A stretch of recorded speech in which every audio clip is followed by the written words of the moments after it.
But in 501, my lord, as we tentatively mentioned before my lord, the Chief Justice,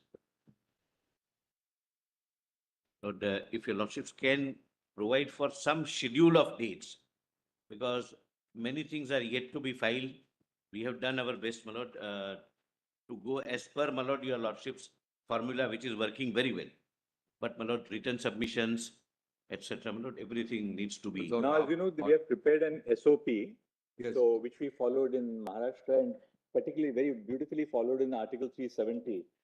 And it's an SOP dated 22nd August 2023, which sort of now basically the very same format which we followed. Mr. Dave was there, so attorney and solicitor there, Mr. Siu Singh was there in Article 370. So if all of you can really prepare a common compilation, because what happens is the SOP has been very useful. Otherwise, our problem, when you are dictating a judgment is, suppose there are 8, 10 lawyers.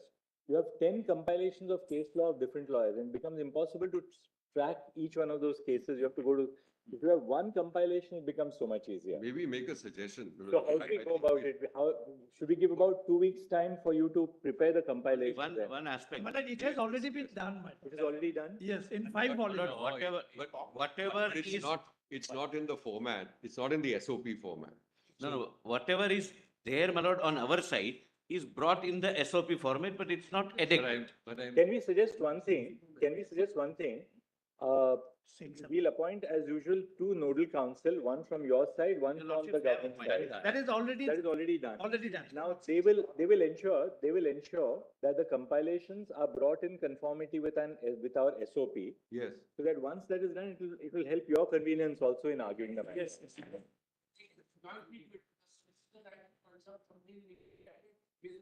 So I told the nodal counsel tells me the computers are crashing. The weight of material has been put both sides. Now we need to prune it so that we don't have this problem. In fact, my lord, the referral order is not part of the compilation. That needs to be incorporated. All right. Only now one more thing was the sorry. See your lordships order of 10th of January. Yes. Where lordships have appointed nodal lawyers on both sides, my lord, and formulated the question. They have done a good job, my lord. They have made a compilation in that, my lord, but something needs to be added. So lordship may give us 2 weeks time for both the parties, my lord. We will inform the nodal lawyer, and anything to be added, thereafter, my lord, we will file out written submissions. And written submissions also now in the next 2 weeks, so that Can it be 3 weeks? Can it be 3 the weeks? suggestion is, It would be real. as far as the documents are concerned, the pleadings and the case law, let that be done within 2 weeks because it is more or less ready. Thereafter, please give us at least 1 week time, if not 2 weeks, because the written submissions have to be cross-referenced to those documents. So therefore, we need that lead time. Once we have those volumes which have the documents volume, etc., then the written submissions can be easily. Can we not shorten it down to 3 weeks? Because if we say 4 weeks, all right, we fair are enough. on The 3 plus 1, if your lordships can say.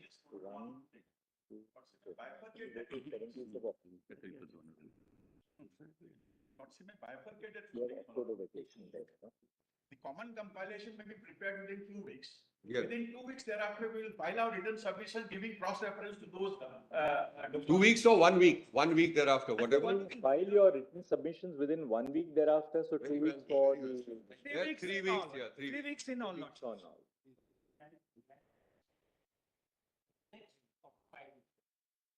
With your lordship's permission, may I just point It's there in the SOP. It's there in the SOP.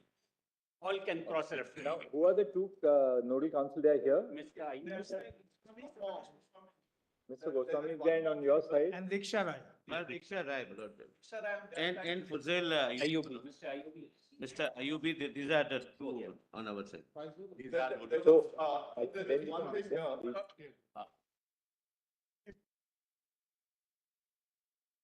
If your lordship see 10. for the written Yes, submission. definitely. It's just that once the common compilation is filed, the juniors will have to just put the pages of the common compilation. That's all. That's all that I has to think be 3 done. weeks is good enough. my lord. 10 January order, my lord. Yes. In terms of the Only order. one aspect might end. Lord, Mr. Siu Singh is sitting on the center. Mr. Sibal is on the right. But in fact, all of us are on the same side for a change.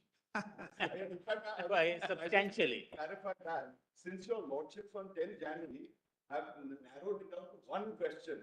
Today, your lordships have said 6A, whether 6A, section 6A is Valid or not. In view of that, it's not now petitioner and respondents, it is those who are challenging 6A and those who are supporting 6A.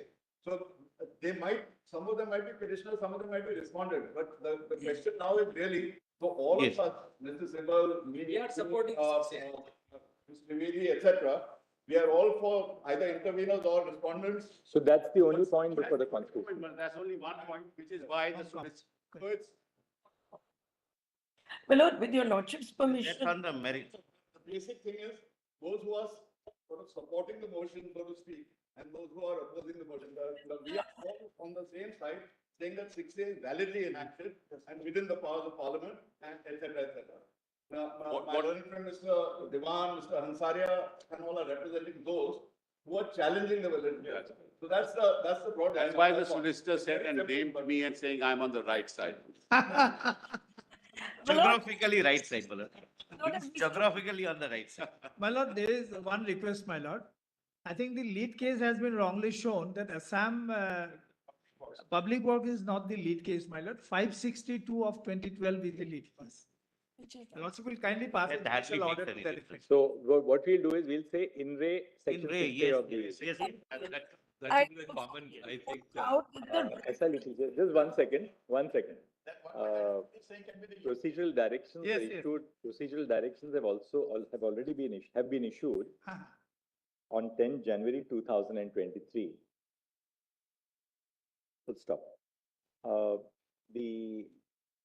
The title of the proceeding shall be, in rain. as agreed, colon, next line, into invert commas, in re, section 6A of the Citizenship Act 1955. Next. The nodal council, the nodal council appointed by the previous order have prepared a common compilation. Full stop.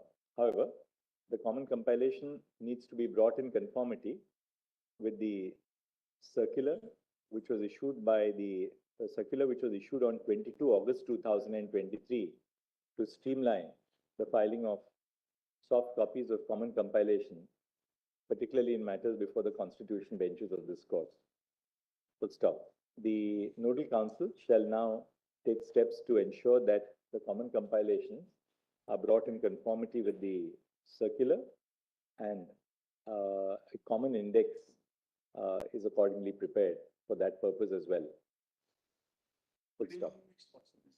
The common compilations shall be, soft copies of the common compilations shall be prepared on or before, after 2 weeks, within 2 weeks, and full stop. Written submissions shall be filed on or before ek saptah or extend सकते हैं. So, It shall also be. so filed the with- common compilation will be filed on or before 3rd October, and written submissions on or before 10th October.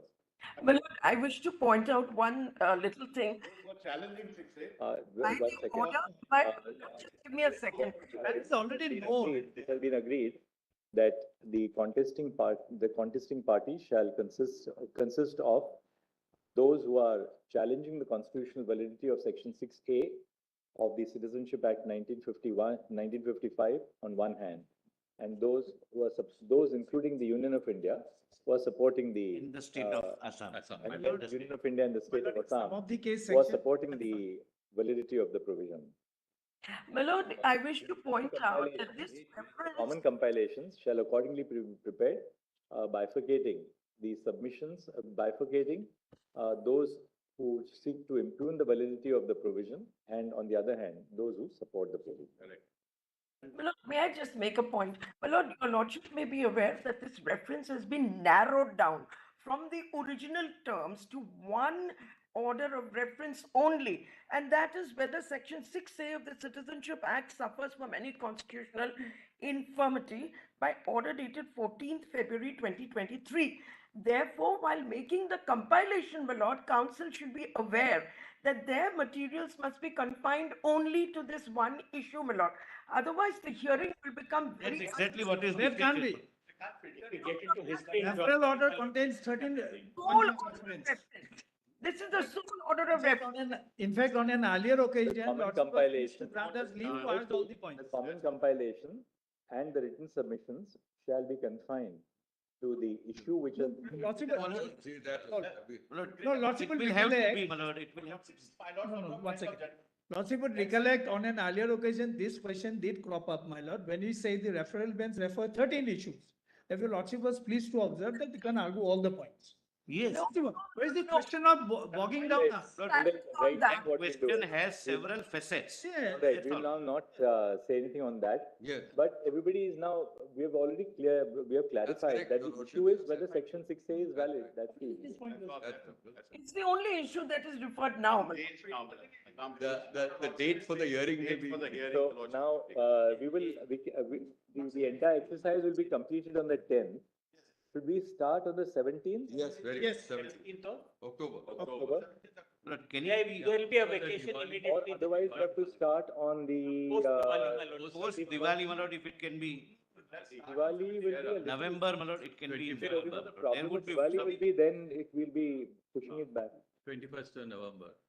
No. From the 17th to the 20th of October, you have 3 days, my lords. This is not a matter which will conclude that way.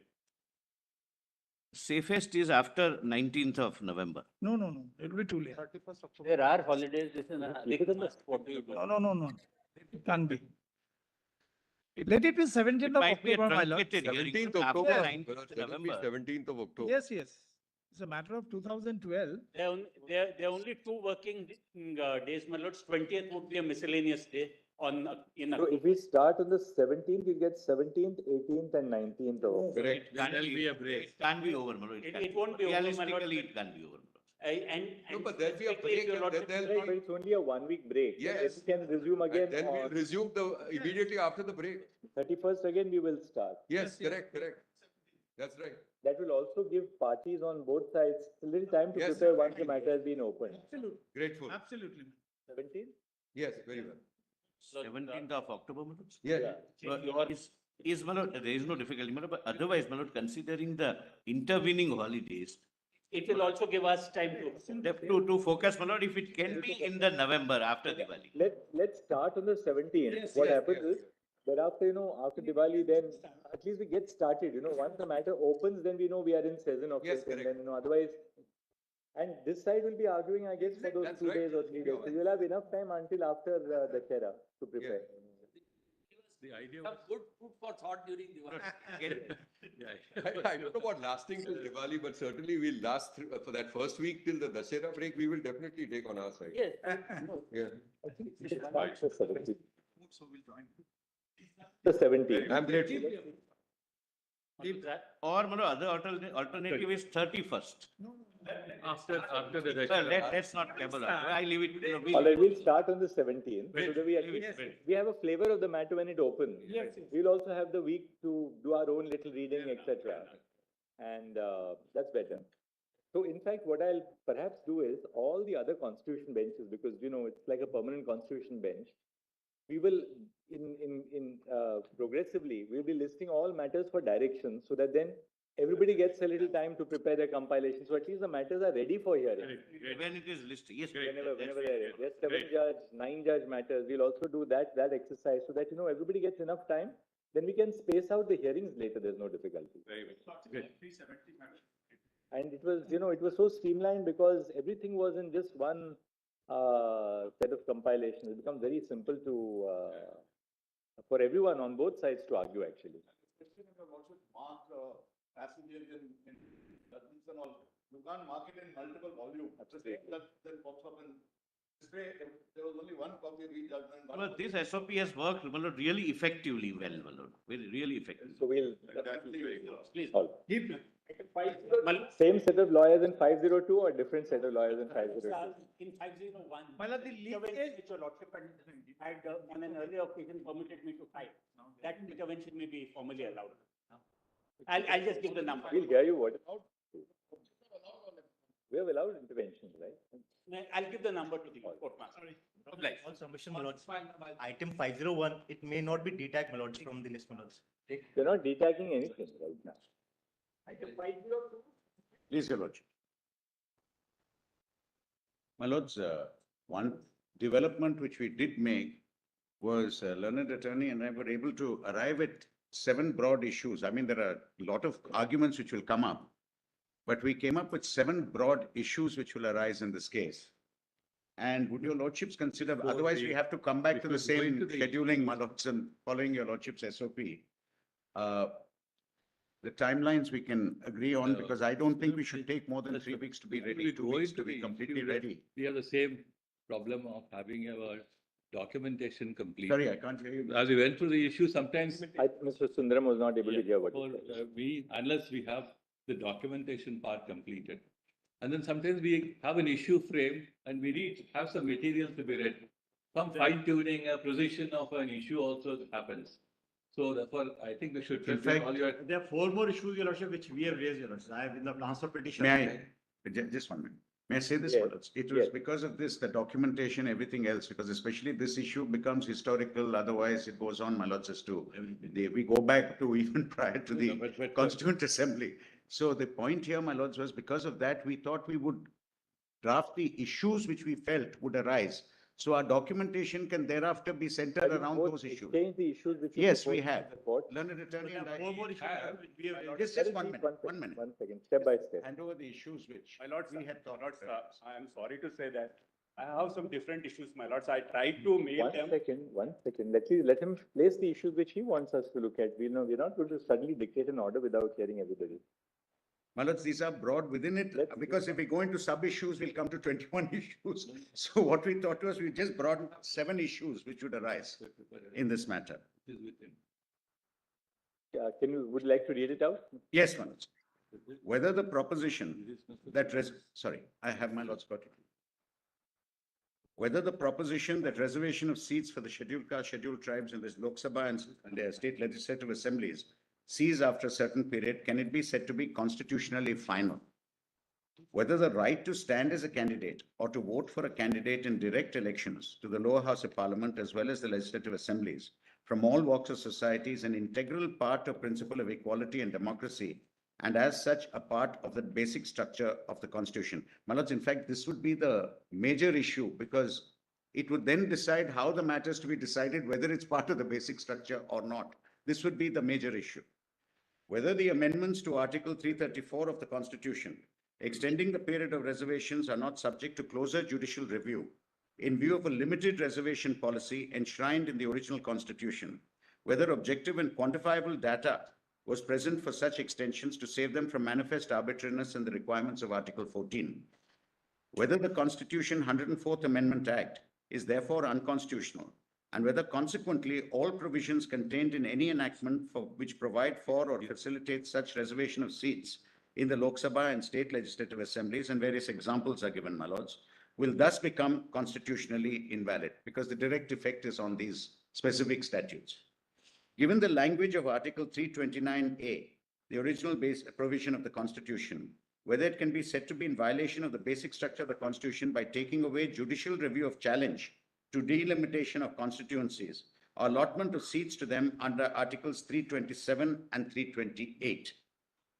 Whether distribution of number of seats. Now, my lords, if your lordships say that it can be continued and decide against us on the other issues, then another issue would arise is whether the distribution of number of seats for the SC and ST without rotation is violative of Article 14, and whether the Delimitation Act is violative of Articles 81, 82, 170 of the Constitution.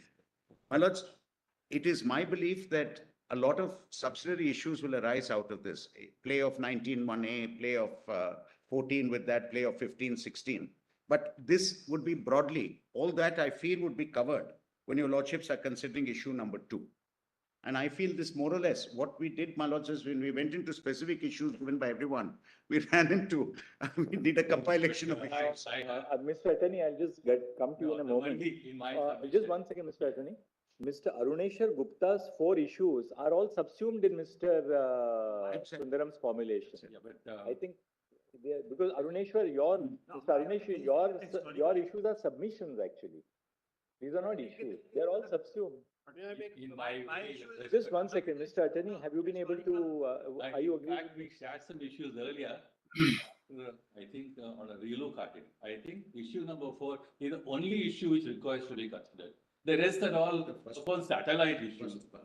Let us Whether see the again. constitution is going there or Can unconstitutional. we That's read the Arguments on fourth is. right. That's the only direct issue to be Well, considered. that is a very wide format. But to arrive at the conclusion for 4, I feel a decision under 2 is vital, my lord, Then whether the it's basic existence of the structure or four- not. So therefore, issue number 4, the first part of it is a direct issue to be considered. And even number 6 may not arise here at all. So then, It would Therefore- be different facets of. Yeah, it's called the satellite. These are arguments. Argument.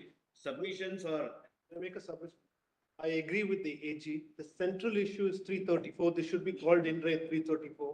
The 334 proviso is what we're challenging, the 10-year extension. Everything else is consequential. Many of the other issues are consequential. They're really As far as- arguments under different. Exactly. As far as the Constitution bench is concerned, the constitutionality of the 334 proviso has to be looked at. The rotation issue is only if we, that doesn't necessarily have to be dealt with by a constitution bench, that could be even dealt with. Can we just look at the provisos that are, let's read it for Yeah. a moment before we formulate constitution दे दो. दूसरा वाला क्या आ गया वो? Can I have that?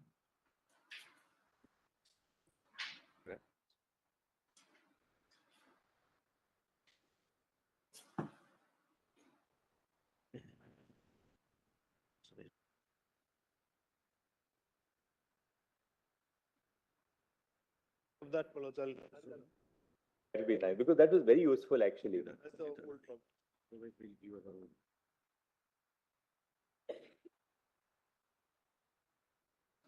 334, Manoj. Just read. Notwithstanding anything in the foregoing provisions of this part, the provision of this constitution relating to A, reservation of seats for the SCs and STs in the House of People and in the legislative assemblies of the states, and B, representation of the Anglo-Indian community in the House of People and in the legislative assemblies of the states by nominees, shall cease to have effect on the expiration of a period of, and this is where the amendments have come. Every 80 10 years. in respect of clause A, so that continues, and 70 years in respect of clause B, therefore Anglo-Indian has come to an end from the commencement of this constitution, provided that nothing in this article shall affect any representation in the House of People or Legislative Assembly until the dissolution of the then existing House of Assembly as the case may be. So Anglo-Indians, it has come to an That's end come in to an end. 2020. That's come So to we are an now left with really the challenge to My lords, SC, ST. in fact, the issue is, my lords, That's every it. 10 Again, years, therefore the we proviso is being amended. Every 10 years, the proviso is being amended. For example, now it is 80 years, earlier, 10 years ago, it was 70 years, before that it was 60 years. So the present amendment is, this last amendment was saying 80 years. Earlier, the amendment, if your lordship would kindly see, it replaced the 70 years which was there earlier. So every time the period is expiring, So, Mr. Sundaram, your argument in issue number 2, I'm just to understand your argument, is that by reserving certain seats for a certain community or a group of communities, that affects the rights of other communities to contest for those seats, and this is a part of the basic structure. A. That's your argument. absolutely, my lords. But this is a submission. My lord, that is one. So the question Manoj, is challenge. I have no I just tried to highlight this. If your lordships feel it can be all dealt with in one So issue, what I you have. know is when you open the arguments, you can say that your challenge These is are the going to be propositions. on the following grounds, which we Manoj, will of because course- obviously the other issue which I did not include was the nature of temporary legislations, etc., which again is a matter of argument, That's a matter completely. of argument completely. So really speaking, we should frame the issue in terms of 4 as a First part solicitor of says. Fourth part of four, because third is all. the second Then, my part lords, is also everything will be subsumed in it. Everything will be subsumed in 4. That's what the learned AG is suggesting. No, I have no problem on that at all, Whether my the lords. I have, Constitution 104th Amendment Act is therefore unconstitutional, and whether consequently all provisions That will take contained. care of everything. It's an umbrella issue which Yeah. takes care of other propositions.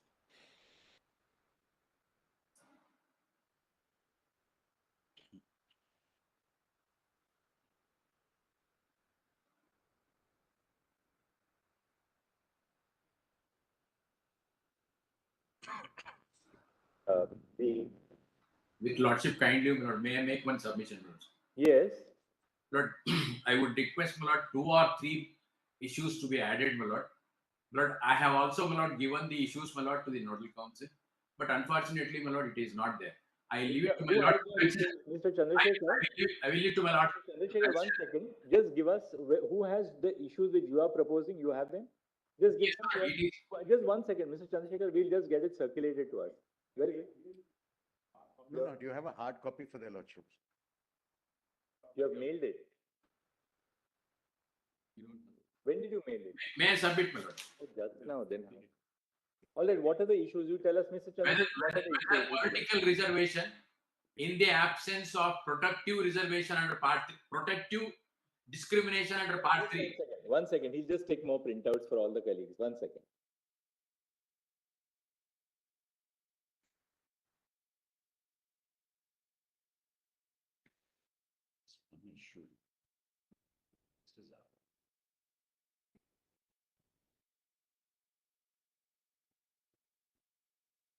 और upload भी करो जरा, so that all the other lawyers will also get it. Upload कर लीजिए, इनको एक दे दीजिए upload करने के लिए. I'll show you.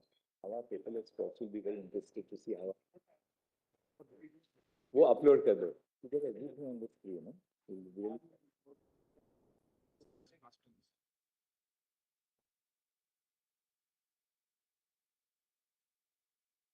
I think the same, these would be various arguments under the same issue. These are again submissions and proposals. This becomes argumentative again to substantiate the main issue. All right. Let's read it. Whether providing political reservation valid in the absence of protected discrimination, whether providing political reservation violates fundamental rights, national in the future. Has political prevent a citizen in any constituency reserve the right of constitutional women. Void by the arguments, actually. These are arguments. It's again, once your lordship In say the case four of is Keshwal umbrella, and the Karthi, my lord, all this will fall under four.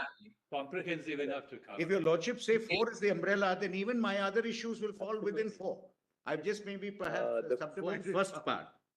The following issue is framed for decision by the Constitution Bench, whether the Constitution, bracket 104th Amendment, bracket Act 2019, is unconstitutional.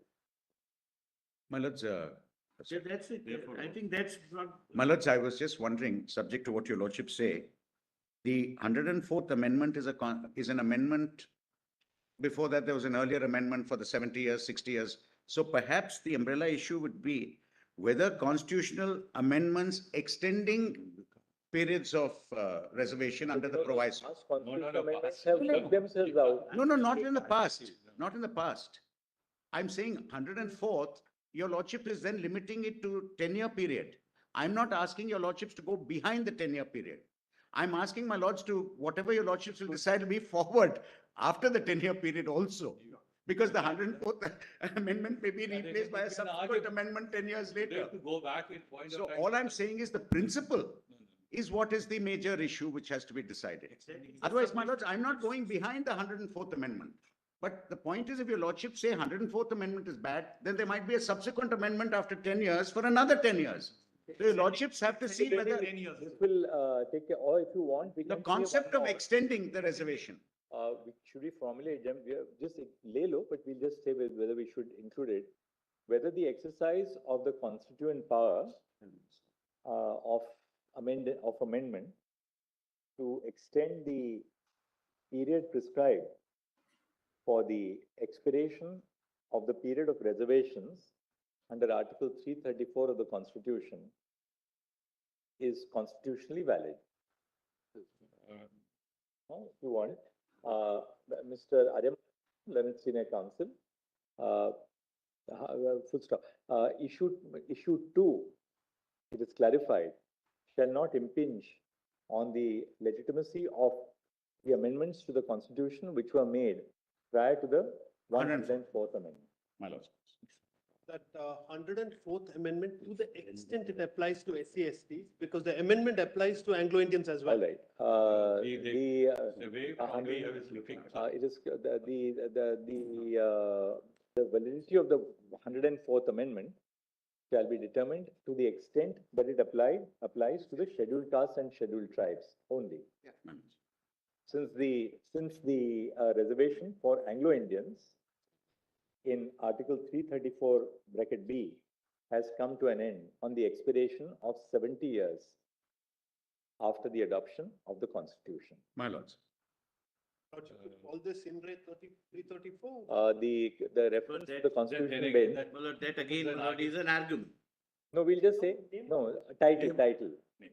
That's right, your lordship will say in re. The reference to the Constitution bench shall be titled as, in re, Article 334 of the Constitution. My lords. Now, we will say in terms of the SOP dated, the circular dated 22 August 2023, who are the two nodal council? What I have done is, in terms of the SOP, I have prepared a Google form and I have circulated among the lawyers. Given name. For the purpose, they can upload it on the form and it can automatically come in. So I am Chitwan Singh. Well, From Chitwan there is- Singhal would be on our side.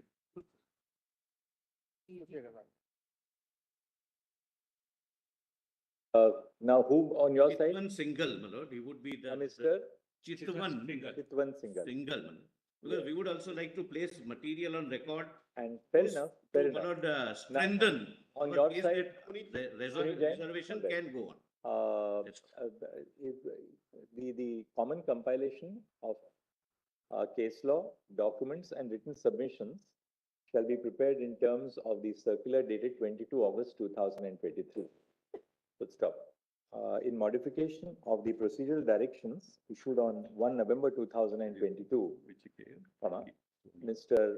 Punit Jain and Mr. Chitwan Singh, Mr. Punit Jain on the side of the petitioners and Mr. Chitwan Singhal on the side of the respondents are appointed as nodal counsel. The nodal counsel shall prepare soft copies of the common compilation duly indexed in terms of the above circular. Full stop. This exercise shall be the common compilation of documents, including statutes, shall be filed within a period of 2 weeks. Maybe Within a period of, all right, within a period of 4 three- weeks, my lord, your lordship. 3 weeks, I think. We'll be common in Assam also. my lord, that's We the- do our personal research. It takes- All right, within a period of 4 weeks, within a period of, on or before, aisa kar lo, on or before, today is the 20th, right? 27th, on or before 17 October 2023, the written submissions shall be filed on or before 7 November 2023. The proceeding shall be listed before the Constitution bench on 21 November My lord. 2023. I think 21st we'll have finished in that time we'll finish Assam. Right. Yes, because that will take time. There are some interventions.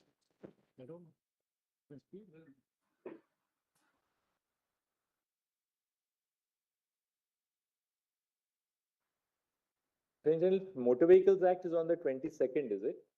21st. When is that, Mr. Chitra? 21st of November.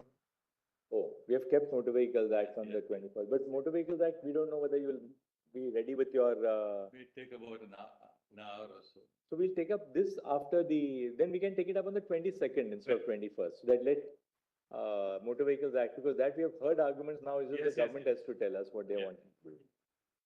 So 22nd. 22nd, whether we'll keep it, I think, Brother Bopanna, 22nd is okay, no? आप एक ऐसा कर लो मेरे लिए, you can prepare for all 5 of us the constitution benches and dates, so we know, so my learned brothers also presiding judges on their benches, they'll also know what matters not to fix. Can tell their court masters also, so that, they.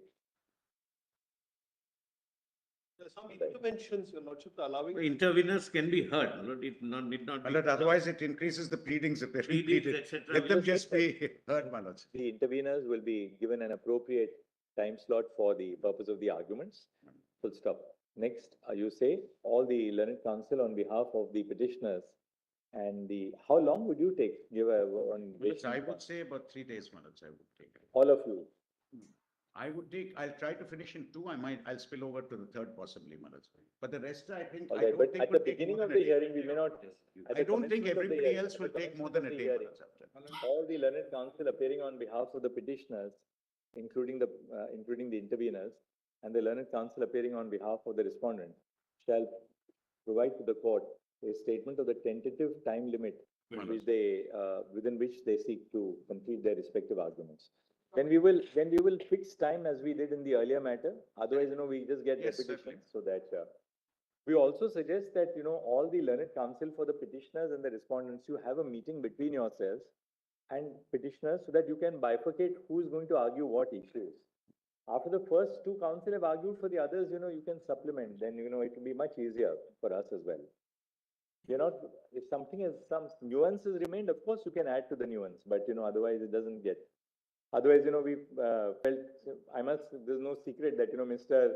Shankarnarayan at the end, who had done all the hard work, got the least amount of time in the previous matter. I will have the He pressure. got 2 hours. He got 2 hours in the original, but in the rejoinder, nothing at all, because So I will have the pleasure of hosting this meeting. attorney is going to host the meeting for all of you. He'll also give you some nice snacks as well. Yeah, learned attorney is a very good host also. Very good. Grateful.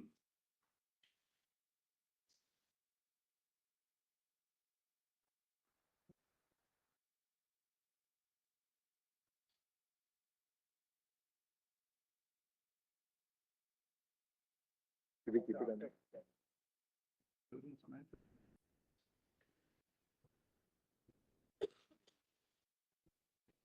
That's only motor vehicles, no? Kept that motor vehicles thing on the 22nd. Arbitration, what's your genuine assessment? Arbitration will be ready to go on by then, or you think that committee will be still Committee has given us report, but I think there is some more development? So consultations that may possible. or may not go on. You think? Yes, yes. Then, and motor vehicles will be It's only a report giving exercise. motor Okay. vehicles, no? Yes, yes. So I think we can keep it on the 21st. Then let's see, we can. Probably those 2 matters. On 22nd, we can take this after lunch or something like that, because वो ज़्यादा नहीं चलेगा. We'll start on the 21st, I think. In case I can probably in advance assist the court by bringing those reports and their any further. In case you are ready, Yes. let us know. We can list motor I'll- vehicles on the I'll- 21st. Yes, yes. So motor vehicles will get over in, say, an hour or so, and we can start this on the afternoon of the 21st. So that I'll get it. today we'll keep it on the 21st. At the worst, we'll have to break this for maybe half an hour or so on the We'll try to 21st. avoid that. We'll try If to you can avoid that, We'll try to. I think that's better. November. Connected matters would follow, my lord. Otherwise, my lord, this would be never ending. Mr. Biju's. You argue. Forget the matters. We are not going to look at the individual pleadings. We have the question of law which is required. We will hear you. We will hear you. There's no difficulty. Why put all the connected matters? We will just have. Lordship. Obliged.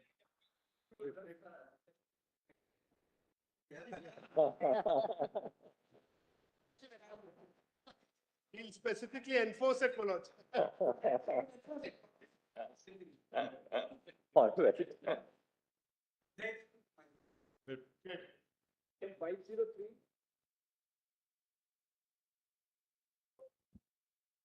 In 503, we have the learned amicus here, and I am ready with the matter. But only thing is, even though compilations have been filed on behalf of the amicus, I didn't have that done from my part. For the petitioner, I wish My to say something. My It's not submissions for the are appellant. ready. I am Mr. Ramchandran, you are for the Appellant, for the appellant. Are you all ready? Then we can I am start ready, something. yeah. We have Not- assembled our it's benches are not. And I am going to try to persuade my lords that this reference was not necessary at all in the first place, and that the matter needs to be heard by a regular division bench. Because compilations and all, my lords, which the learned attorney general wishes to file, your lordship may decide after hearing me on whether the reference itself was necessary or not. I think Because we are according to right me, about Manoj, that. I on the don't basis think of the we need facts a- of the case and on the orders passed themselves, a reference is not warranted. I'll just place that before my lord. Not in fact what happened on the last day also. I had the next matter, Article 319, I was in court. So both the sides were saying that perhaps reference. Then court felt that we want correctness of the decision in Narasimha Rao. So that is what they asked me to assist the court as to whether Narasimha Rao, according to me, is correctly decided or needs a fresh look by a larger. So that's the scope of my assistance to your lordship's court. So I am ready with that. According to me, it does need a fresh, is my respectful submission. But the occasion has not yet arisen, according to me. Minutes, I'll persuade my lords. Then we can really open on that actually, because Even I say there's no need for a reconsideration of Narasimha Rao. Because I'm for an intervener, I support Mr. Patwalia 100%. There's no question of a bribe giver. They'll be insulated in some way when the bribe taker is made a vote in parliament. And a person who takes the right to vote and does not vote, as per Narasimha Rao, is capable of being prosecuted. But a person who does vote then becomes immune from prosecution, as per the majority in that judgment. I have made some points for your lordship's consideration, not in my written submission. So I can support you. I only want to add is that the law throughout, whether in UK or USA, the proceedings in parliament is a core issue. Your speech or vote must relate to the proceedings in parliament and the function of the business in parliament. Something unconnected with it is not protected at all. Citizenship falls in that category. So election to Rajya Sabha is something unconnected with the proceedings, the business of the house. Therefore, the larger reference may not be necessary at all, but I think appeal. All right, then we can actually start, because instead of just placing it some other day, we can at least hear Lordship, Mr. please. Antonin on this. Lordship, I think, and Mr. Patwalia is also ready. If we decide to enter upon the reference, then of course we'll be hearing Mr. Lordship, Patwalia. Correct. Only assistance is, of course, I can place all some articles and judgments from. Because US the attorney's I can written place submissions some- are not on the record. I was asking That's right. Mr. Gaurav Agarwal even yesterday from their side, nothing has, as per the SOP, I- nothing has. Amicus's submissions we received, my lord, yesterday. Yes, but because the matter came up, so No, I'm not blaming, I'm not complaining. so Actually- really as per the SOP, I'm ready to go on. My submissions are there. And Lordship, may start the matter. I think the question of The whether it could attorney be said read- The parties first address and intervener may like to start, but our submissions, judgments, etc. should be under. But the learned attorney has given some articles. Today we are on Wednesday. But the learned attorney has given some articles in really speaking as to what amounts to a proceeding in parliament. Now, I have not looked into that issue because I didn't know they would be coming up with that. So, I mean, if they are going to say that voting at an election for a Rajya Sabha member is not a proceeding in parliament, then there is an earlier full bench in Kuldeep Nair, where your lordships have held in para 373, that yes, it is not. If that is not, then his petition has to fail straight away on that, because then there's no question of immunity if it's not a proceeding in parliament at all. But if that issue also is to be raised, then, my lord, I have only been appraised of that today morning, in fact, at about 10:30, that those articles. So some reaction time, if they file it, then I can have. But on the question whether on a pure legal submission, whether that judgment needs a fresh look, there is no doubt in my mind that the judgment needs a fresh. But Fine. That's fine. That's fine. But we are not dealing with an abstract situation. The judgment is very interesting. But we are not dealing with an academic debate, minutes, on whether this is right or wrong. The question is whether a reference to 5 judges on whether Narasimha Rao should be reconsidered, in which case 7 judges, whether all that is warranted on the facts of this case and on the judicial orders of this case. That's the question, not generally whether Narasimha Rao is a good judgment or a bad Then, my lord, I suggest what can be done is, let them file those articles, because they are both together on that. And we have been confronted with that only today morning. So let them file that and let us have some reaction time on that.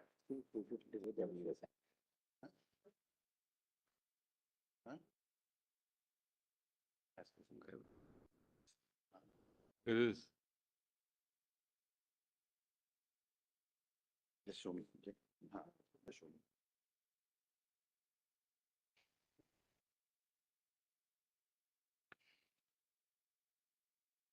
The subject of codification still eludes almost several. Another, This will have ramifications. another. Our house also be completely in order. Mr. Ramchandran, once the reference has been made, we should hear the reference. Another ultimately, these are important matters. It's so difficult otherwise for constitution benches to reference, assembling, then it goes into the loop for its own order for hearing. Now that we have the reference, we should hear the matter. Please see only two orders, my lords. And then if your lordship still feel it's necessary, your lordship may go ahead. Just two orders of this honorable court in this case. All right. Just two orders. My lords. In volume 3, pleadings, the record of proceedings. And just 2 lines on what this appeal is about. The appellant, my lords, may I just give 2 lines of introduction to the merits of the case as to how this appeal came to be filed. Yes. The appellant, my lords, was at the relevant time an MLA of the Jharkhand Legislative Assembly belonging to the Jharkhand Mukti Morcha. She was sought to be prosecuted for allegedly receiving a bribe from an independent candidate, not her own party candidate, for an election to the Rajya Sabha. There were 2 Rajya Sabha seats to be filled. MLAs were voting. She, as a voter MLA, is alleged to have received a bribe. She was sought to be prosecuted. The appellant moved the Jharkhand High Court for quashing, claiming the protection of Millard's Article 194(2) on the ground that Narasimha Rao has delineated the scope and she is immune in respect of any vote given, irrespective of whether she actually voted for that person or ultimately did not, as it happens in this case, she didn't ultimately vote for that alleged bribe giver. The High Court decided against my client, holding that since she did not in fact vote for the bribe giver, but voted for someone else, she is on the same footing as Ajit Singh in Narasimha Rao's case, because Ajit Singh in Narasimha Rao's case did not get the benefit of immunity because he did not vote in the confidence motion. He abstained. So Narasimha Rao itself held that immunity is only in respect of a vote given, a speech made or a vote given. Since he did not vote, therefore, he is not immune. That was Narasimha Rao's case. Ajit Singh was liable to be prosecuted. The High Court says in our present case that if Ajit Singh is not immune for prosecution because he abstained, equally, my client would not be immune for prosecution because she did not vote for the bribe giver, but colloquially, she ditched him and voted for somebody else. So we are in appeal against that judgment. So that is a regular criminal appeal, which only involves the application of Narasimha Rao. It only involves the application of Narasimha Rao. Now, my lords, when that came up before this honorable court, the first order, I'm just drawing attention to 2 orders. Page 12, my lords, PDF of the pleadings volume 3. That's the record of proceedings, which contains all the orders of this honorable court.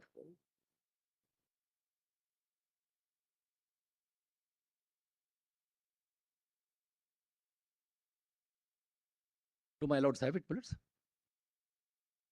This is order dated 23/9.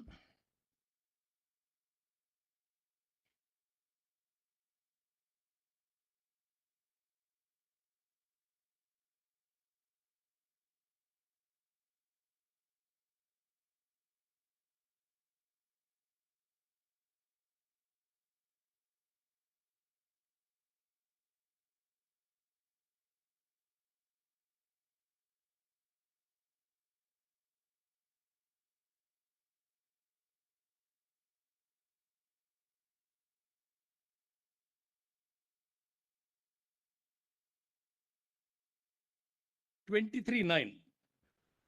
Yes, my lords. 2 learned judges, my lords. Pleadings are complete since the issue arises for consideration, is substantial and of general public importance. Issue that arises should be, we refer these matters to a larger bench of 3 honorable judges to be constituted by Honorable Chief Justice of India. The petitioner shall be free to press his application for ad interim stay before the larger bench.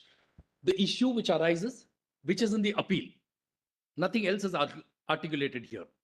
Because whether Narasimha Rao ratio of Ajit Singh can be extended to my client itself is an issue of importance, which merited a three-judge bench reference.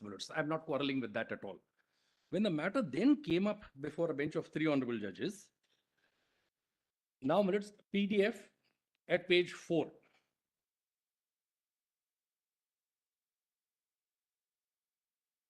Do my lords have it? It's a detailed order. 7th of March, 2019. Strike 4 there and press enter.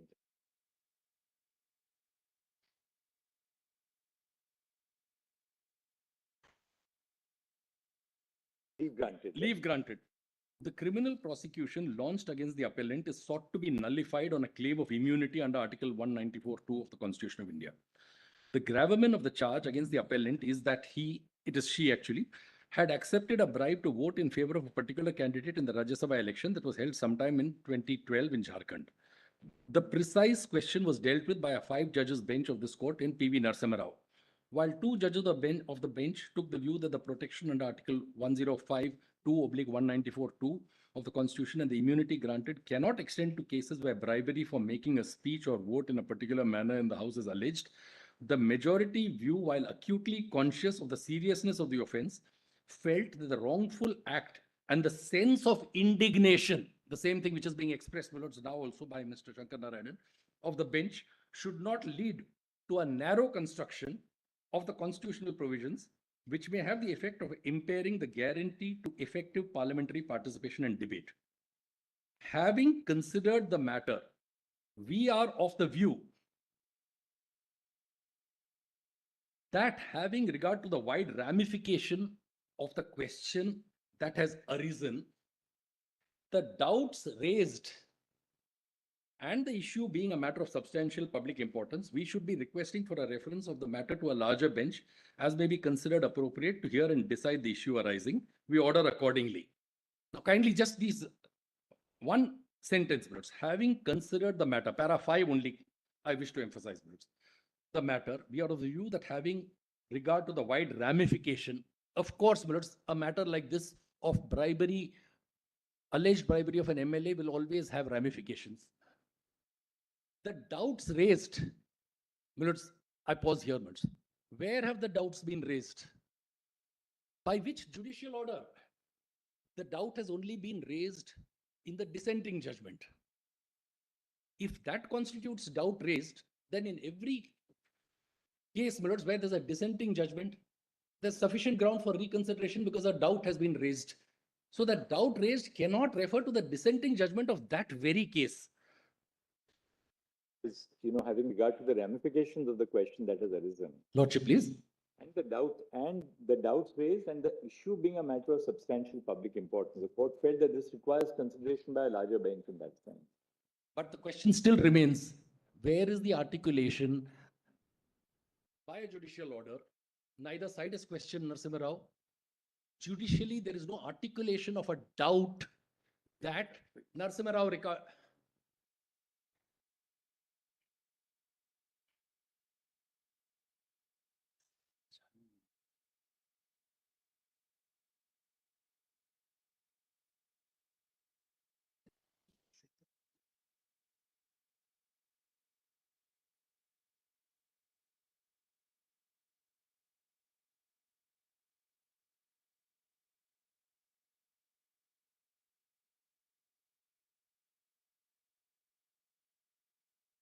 There is just one more thing I wish to point out, apart from these two orders. But how do you stand in relation to Narasimha Rao? Narasimha Rao will apply to you according to you and you will be protected by Narasimha Rao? I will be protected because according to me... But then that's the point. Therefore, that's a matter of... Therefore, you apply Narasimha Rao's dictum and allow my appeal and set aside the impugned order of the High Court. That's right. So that's a matter for 3 judges, not for 5 judges. No, but therefore, the correctness of the judgment of the majority is squarely something which arises here. With respect, Milords, in any case with regard to application, for instance, you may be right to this limited extent that if we decide to refer Narasimha Rao to a bench of 7, we may have to formulate some reasons why we are doing that.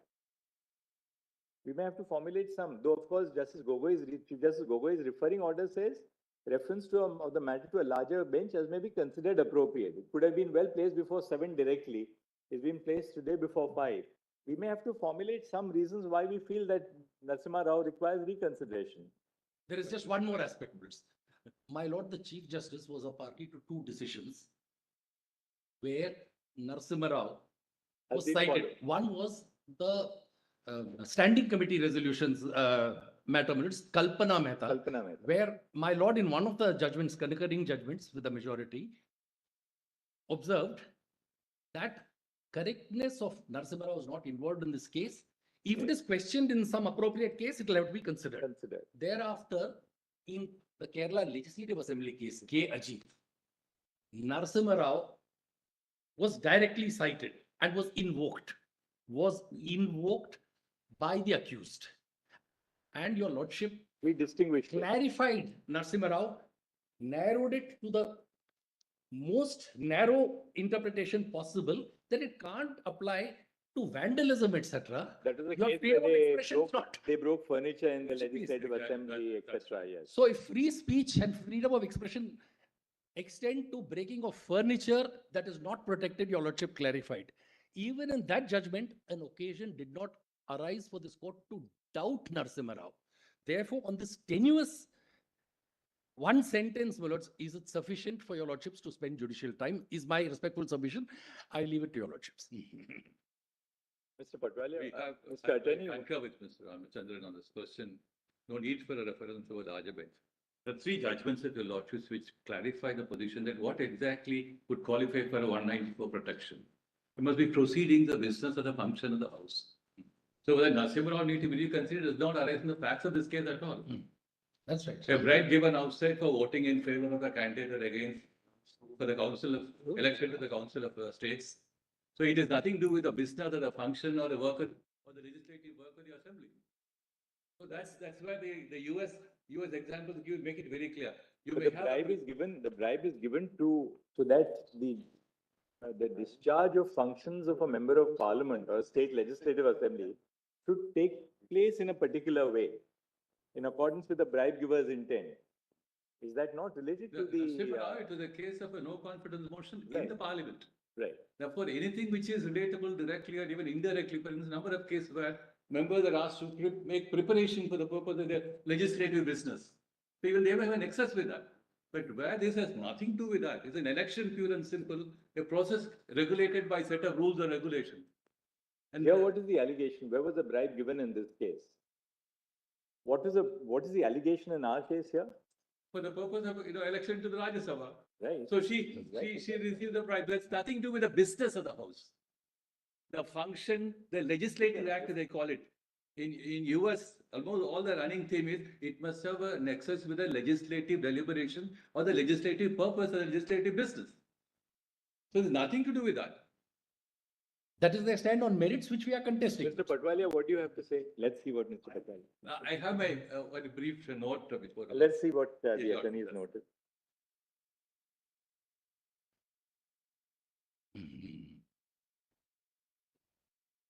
Your Lordship have it? They'll just circulate it. Yes. Milja? No?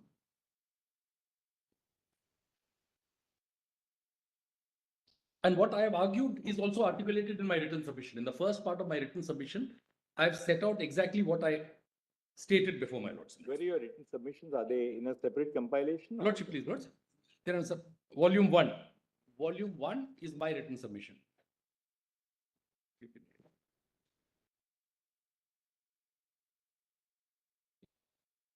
So, my lords, from the contents itself, your lordship will see A and B deal with the same question words.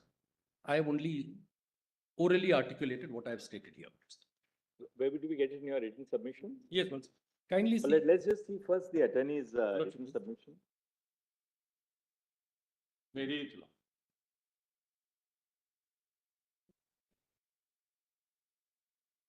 I just open that.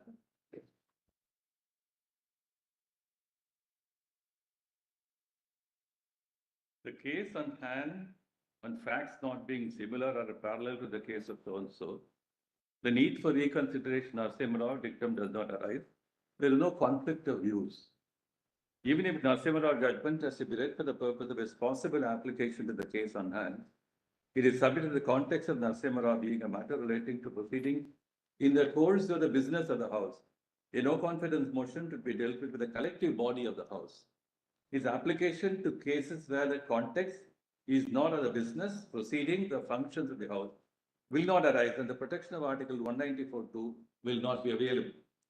The width of protection available to members of Parliament or state legislature in regard to speeches made in the House or vote tendered in the House will depend upon the core question as to whether the speeches of the oath are in relation to the powers, functions, or the business of the legislative bodies. It is submitted that the process of election to the Council of States is not a matter of business or function or work of the House. It is regulated by rules and procedures to be supervised by the competent authority. So I place reliance on these two. In fact, three more judgments I draw your Lord's attention to it now. The conduct in question, which is the subject matter of prosecution, does not relate to the functions also. Casting a vote for the purpose of election of members to the Council of State is not to be equated to the words vote in the legislature. Conduct unconnected to the legislative function of business cannot aspire to be covered by the immunity clauses of the Constitution. The appellant cannot take any benefit or advantage of the Narasimha Rao principle. The prosecution question is not hit by Article 194. There are three judgments, Your Lordship. We have shared it with the court master. One is Pashupati Nath Shukul versus Nemchandra Jain, 1984 to SEC 404. 1984. We have shared the judgments with the court master.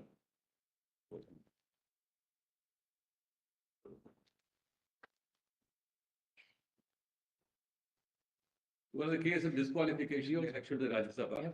Paragraph 18, PDF page 16. Is it here in the compilation? Yeah, that's right. There are three judgments in the compilation. It is the first one. Pashupatinath Shukul versus In the first compilation itself? Or in the judge in volume 5? No, this is, we have shared it separately. 19, all right, it's It here. was not shared with the rest of the council. All right, it's here, we've got it here now on the screen, 1985 to SEC 404. Yeah. This is, this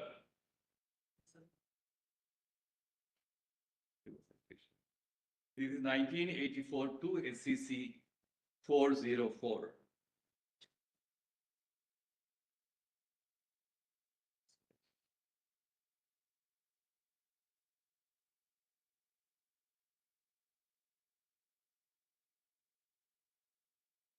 How many judges is this? This is 2 judges or 3 judges? 3 judges. Yes, yes. Which is the para you want us to see? Paragraph 18.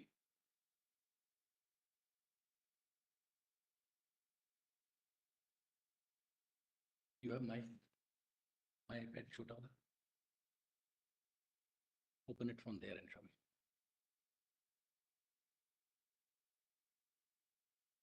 The question was, if you don't take the oath, whether you can still cast a vote in the Article 191 of the Constitution. Will what happened? Yes. Yeah.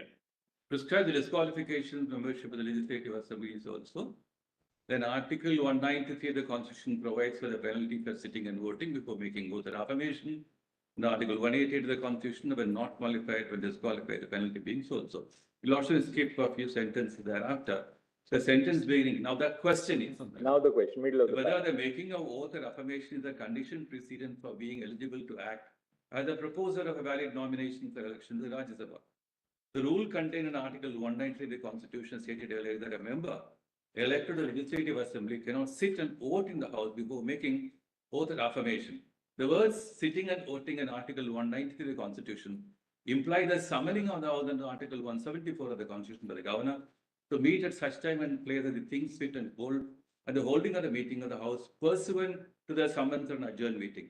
An elected member incurs the penalty for contravening Article 193 only when he sits and votes such a meeting of the House. Invariably, there is the interval between constitution of House after general elections also and the summoning of the first meeting of the House. During the interval, an elected member whose name appears in the notification issued in Section 73 of the Act is entitled to all the privileged salaries and so.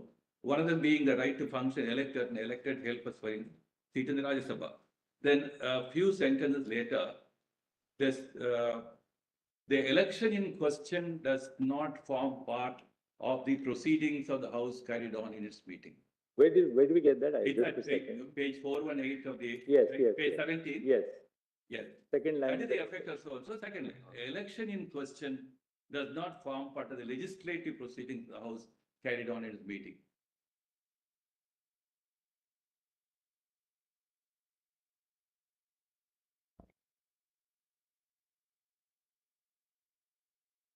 And this is affirmed by other bench of three judges in 1997, 11 SEC 111. 1997?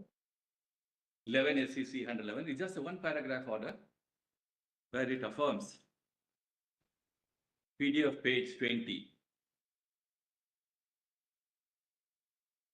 1997, huh? 1997, 11 SEC. 111. It's not here in this. It's not in the numbers.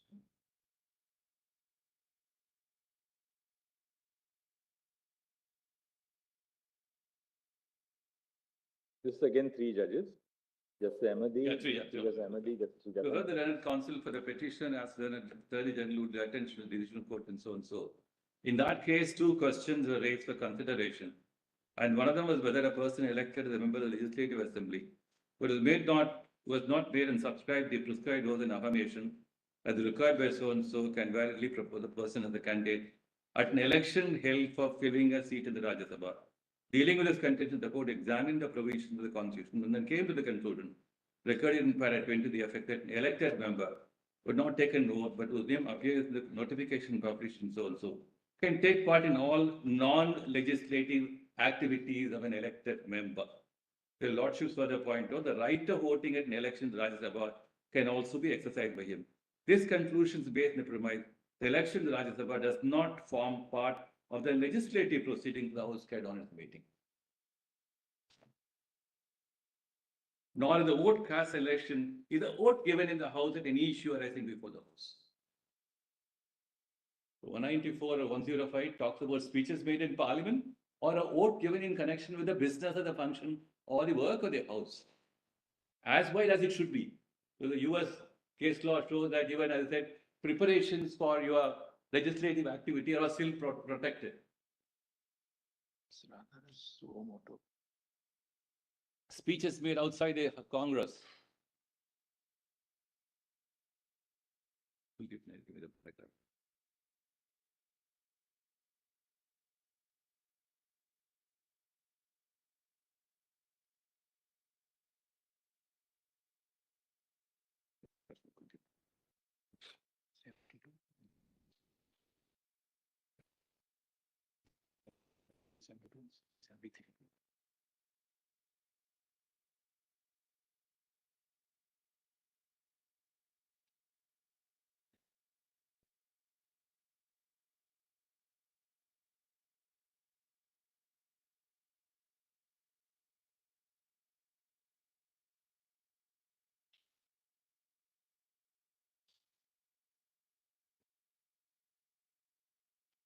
Then the third judgment is Kuldeep Nair.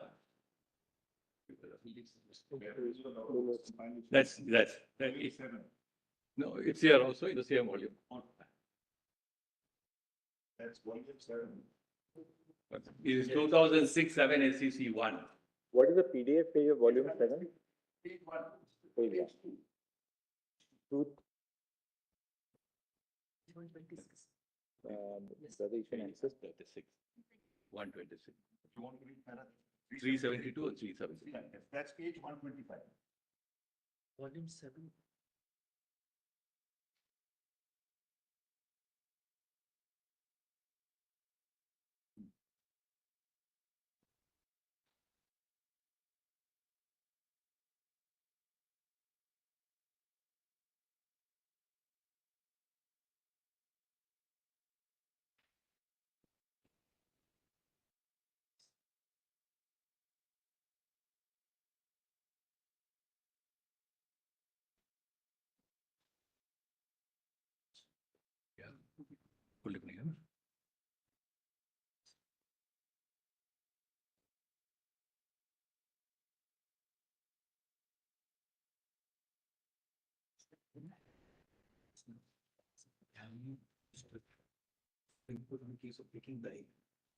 This is guy correct. You can read those two articles. Yes, it's just to work. So for that.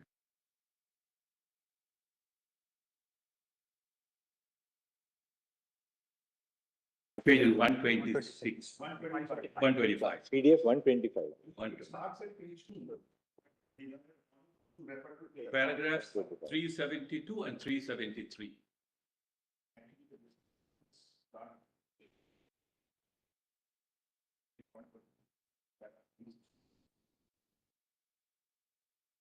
Well, on the one hand, it's important that nothing has a chilling effect on the members of parliament to do whatever, called upon to as elected members. But Which of course, there are paragraph, certain which outer para, limits. Mr. Attorney? 372. Para 372. Hello. It is the contention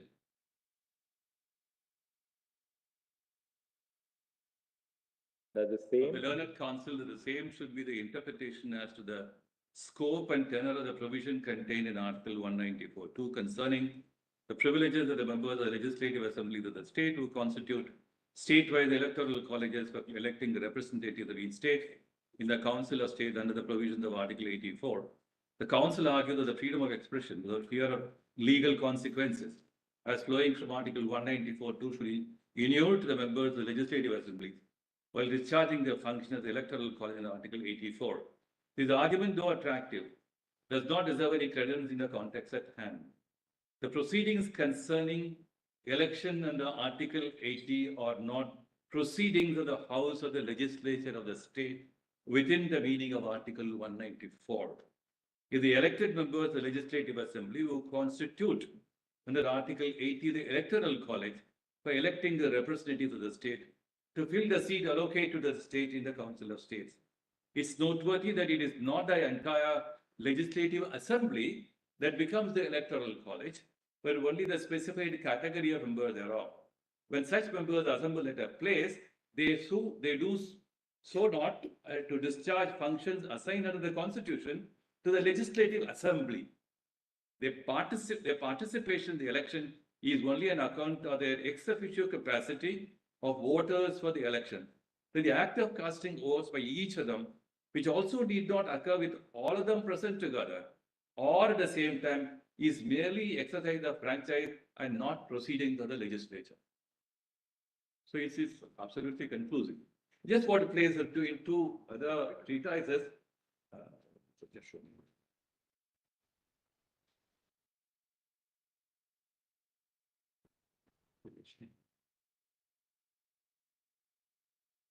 Losses can go back to my compilation. Part one is about this three judgments of the Supreme Court, and then I have three judgments of the US Supreme Court. I will not trouble lot for the timing of the US Supreme Court judgment, but there are about 5 articles and extracts from 2 books. It's serial number 7, called Politico's Guide to Parliament by so-and-so. This is your written submission, Mr. Attorney? No, this is an article. The compilation of my judgments. Oh, this way, it's not in our, it's so in this. The articles which you are referring to. The other side. We have not received any compilation. Yeah, we also just got it on the email. Okay. Sorry. What do the articles say, Mr. Attorney? You are referring to the articles or the foreign judgments? Yes. These are 2 textbooks. So it's in fact books on parliamentary practice. One I picked up only for the purpose of showing that if you also kindly turn to PDF 283, 1 paragraph. The second paragraph at page 283.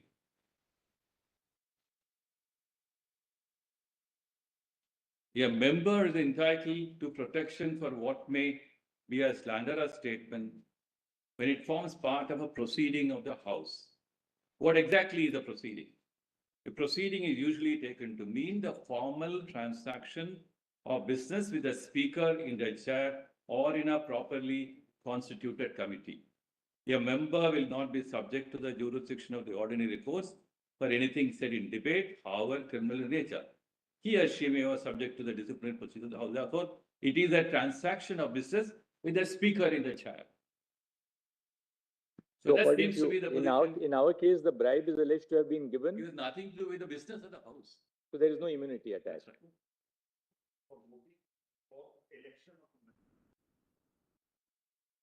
Voting for election of the member of the Rajya The Sabha. election takes place entirely But outside. according to therefore the learned attorney's line of submission, that has nothing to do with the proceedings of the House. What it boils down to is this. In Kuldeep Nair, para 373, your lordships have taken the view that for such a vote, Article 105 or 194 is not attached. 373. So if your lordships accept that, and that's 5 honorable judges, in that view of the matter, this writ petition deserves to be dismissed. This petition deserves to be dismissed straight away because there is no question of any immunity. There is no immunity at all. Correct. Whether the judgment is right or the judgment is not right in law, there is no question of any immunity. Now, if that's the view your lordship takes, then the proceedings terminate right here and now. Now, if he manages to distinguish it or otherwise your lordship wants to go into the issue, then I can assist your lordship saying that the judgment needs reconsideration. I have made those bullet points and for your lordship's consideration, because essentially, according to me, the judgment which now becomes majority, it is 2 versus 2 accepted and then concurred by a third honorable judge, Justice Ray. There were 3 issues. On one issue, whether there are public servants, all 3 judgments are unanimous. On the second issue, as to who is the authority to grant sanction, the judgment of Justice Bharucha says, because there is no authority to grant sanction, therefore proceedings cannot be initiated at all. The Justice Agarwal says that if there is no authority to grant sanction, taking cue from Veera Swamy, he says it is the chairman of the Rajya Sabha, and that is concurred by the third judge. But the third judge then does not concur on this issue of immunity and concurs with the other one there. So it's actually quite a fractured kind of, it's 3 versus 2 plus 1 from one judgment and 2 plus 1 from the other. So it's too important an issue to go like that. That's point 1. Point 2, the majority judgment of Justice Bharucha extensively relies on Johnson. Johnson, in fact, subsequently in the United States is distinguished in Brewster. So therefore, then he relies on the dissent in Brewster. And then he does not follow Curry, which is a judgment from the UK, saying it has not been tested in appeal. So essentially, he relies on a judgment which even in the original jurisdiction is no longer being followed, supports it by a dissent, the dissenting view in the subsequent judgment, and then comes to the conclusion that, yes, there is immunity even if a crime is committed. 2 more points. He does not go into the issue as to when the crime of bribe is complete. The crime of bribe is complete even before the man enters the house. Once you accept a bribe to do a particular act, the act of acceptance is complete at that point of time. Justice Agarwal goes into that issue and says that, yes, that's a very important issue. And then there are consequences of reaching that conclusion. For example, if I accept a bribe and then after accepting, I don't vote as Ajit Singh, then I am liable for prosecution. But in case I do vote, then I am not liable for prosecution. So there is quite a contradiction in the judgment. So, I mean, taking a very narrow view of the matter, we could as well dismiss this petition, this according to SLP. me, But yes. the point is that these issues will still survive to be argued on another, agitated at another point of Correct, time. And why So, leave the law in the state The of point uncertainty? is whether your lordship wants to look into it now. Therefore, this is an occasion to do so. And I feel, subject to what the others will say, that this is a matter which needs a larger. Your lordship needs to look at it. In your lordship's subsequent judgment in Ajit, therefore, your lordships have narrowed it down. And in all other jurisdictions now, the view is that a crime has to be considered under the ordinary criminal. And the purpose of this immunity is only to protect what happens in Parliament, speeches given in Parliament. The purpose of this immunity is not to make a super citizen who is immune Which is what from I the said in ordinary Ajit, criminal. because Ajit, actually what happened was on the floor of the Kerala Legislative Correct. Assembly. Correct. Because it's throwing, it was vandalism. But we said, well, this is not, even then we sort of narrowed down the. According to me, my lord, it's a matter which eminently needs to be Yes. relooked. If I read those points which I have made, on that alone, I need not take your lordship through all the judgments reading. I will do that. Can you just show us your points? Mr. Yes, Patwalia? if your lordship will just have the points. which I Once have. again, Mr. Attorney, this is the line, right? That articles which you are referring to are on this I particular. will certainly canvass the proposition that important issues, but then every time there is the largeness of the issue does not mean it has to go before law. Unless on the facts of the given case, there is a conflict of views. And then I just read one more paragraph.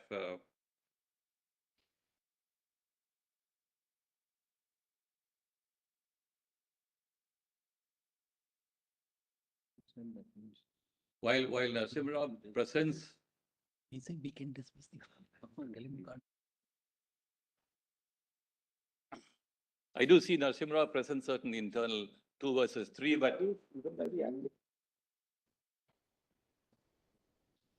just want to.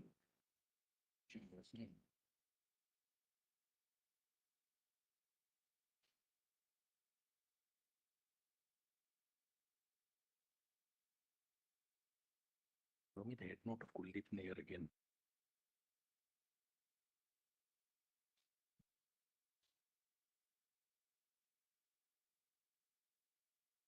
Because if the appellant has not voted even after taking bribe, that will be a dishonesty beyond corruption. That's a different matter.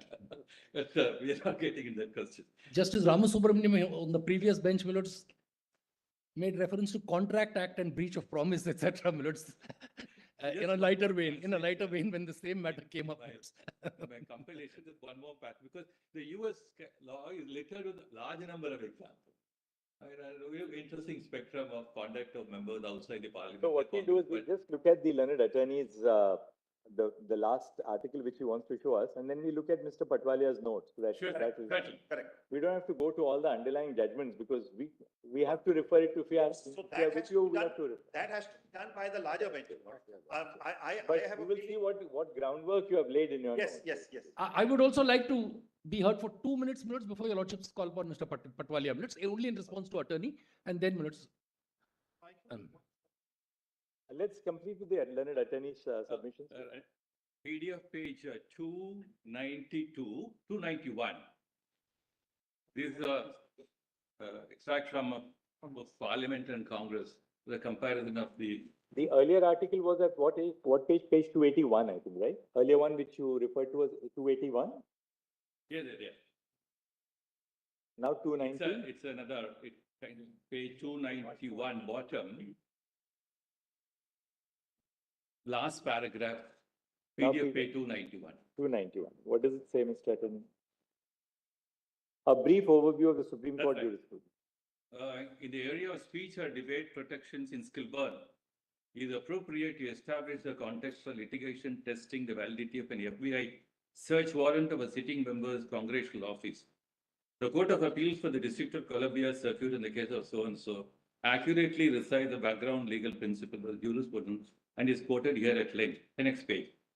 The clause confers on members of Congress immunity for all actions within the legislative sphere, even though their conduct, if performed in other than legislative context, would in itself be unconstitutional or otherwise contrary to criminal or civil statutes. The purpose of the protection is to ensure that the legislative function the Constitution allocates to Congress will be performed independently without regard to the distractions of private civil litigation or the perils of criminal prosecution. The clause does not, for example, prevent the criminal prosecution of members of Congress for misconduct, even if somehow connected with their performance of official responsibilities. Malfeasance by a member does not fall within the legislative sphere simply because it is associated with the congressional duties. As the Supreme Court explained in allowing a bribery prosecution to go forward in terms of Brewster, where the prosecution established a prima facie case without relying on the member's constitutionally protected legislative speech as evidence, the constitutional protection for acts within the legislative sphere does not extend to all conduct relating to the legislative process, but only to those activities that are clearly part of the legislative, the due functioning of the process. Very beautifully stated.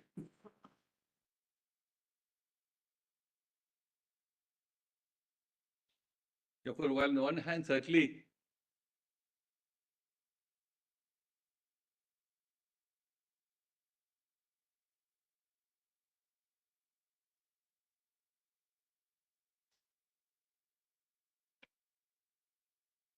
Lordships will see that even, I say, the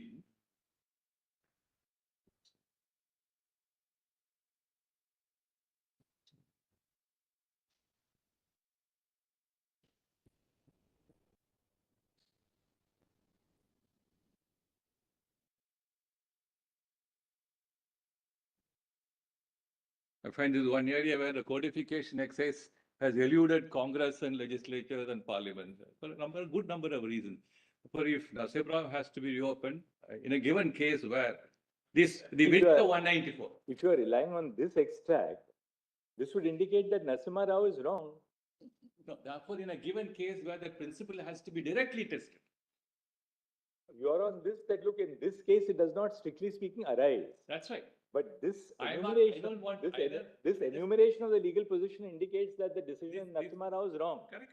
Therefore, even US law is. Then the only question is, should we await it to arise in sometime in the future or lay down something?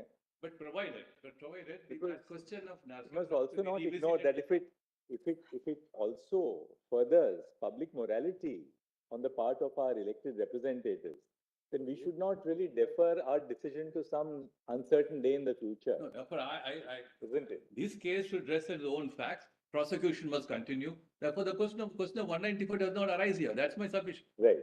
But on the reference, Mr. Attorney, you are then also taking the view which the amicus is taking that a bribe taken for the purpose of. If the court were to go in an abstract position as to whether. The CBI moved a review in Narasimha. I have put it in my written submission. I have put it in my written submission.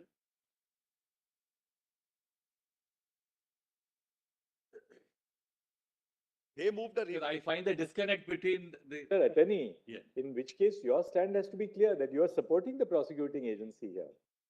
Yes, I say that it has to be prosecuted. He has to be prosecuted. And should we go into the correctness of Narasimha Rao, you would be also urging that Narasimha Rao is wrongly decided. I say prosecuted not because Narasimha Rao is rightly or wrongly decided. I said Narasimha Rao has no application to this case. Right. So independent of Narasimha Rao, it has to be rejected because this was in connection with an election to the House, which is not a part of the functioning of the House.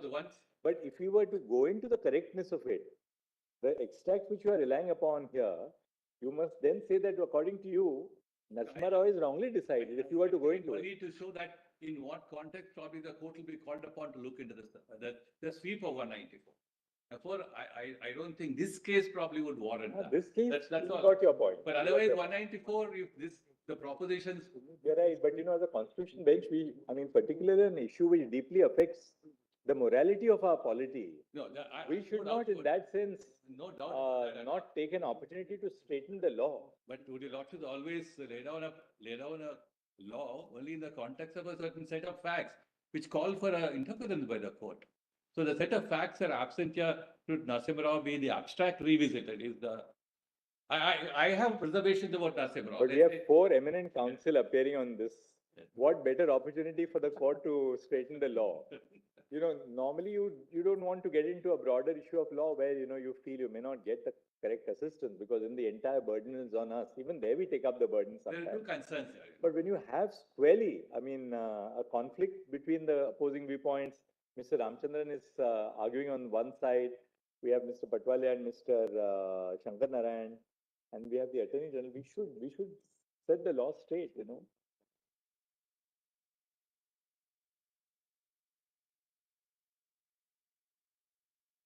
That this is an ideal case where the Attorney General must also say that, look, please make a reference and set the law straight.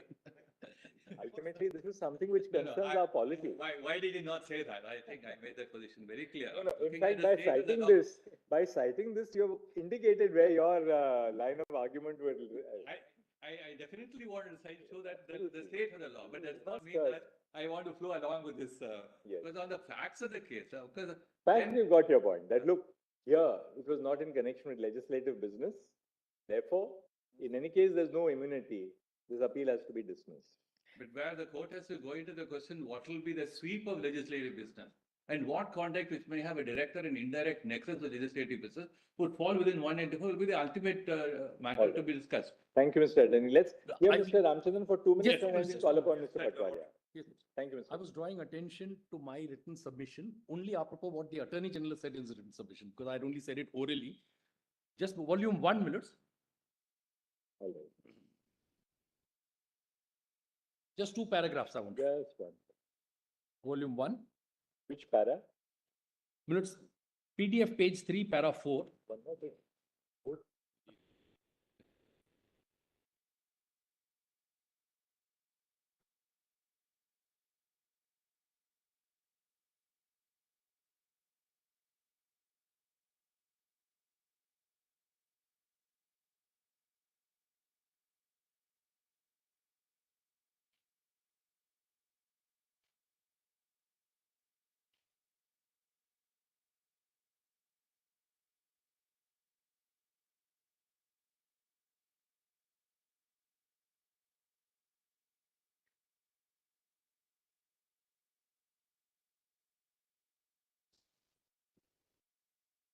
Para 4 and para 8, that's all I wish to show. Minutes.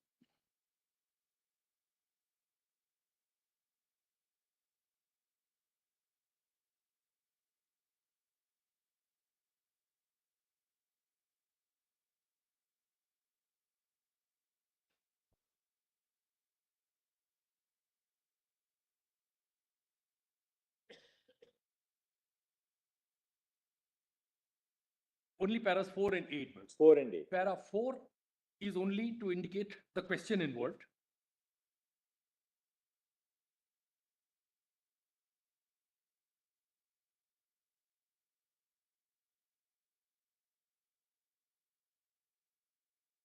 PDF page 3, volume 1, para 4.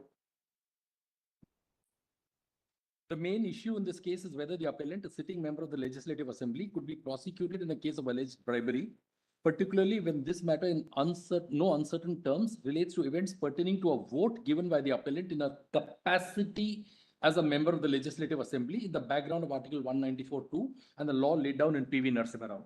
Then para 8 minutes.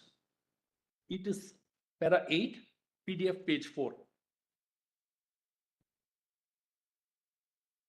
It is submitted, my lords have got it, it is submitted that none of the contesting parties have ever challenged the ratio of P.V. Narasimha Rao. On the contrary, both the contesting parties are ad idem that the ratio of P.V. Narasimha Rao case holds good and should govern the ambit of parliamentary public legislative privileges envisaged in Article 1052 and 194(2) of the Constitution. What is being contested is the applicability of P.V. Narasimha Rao's judgment.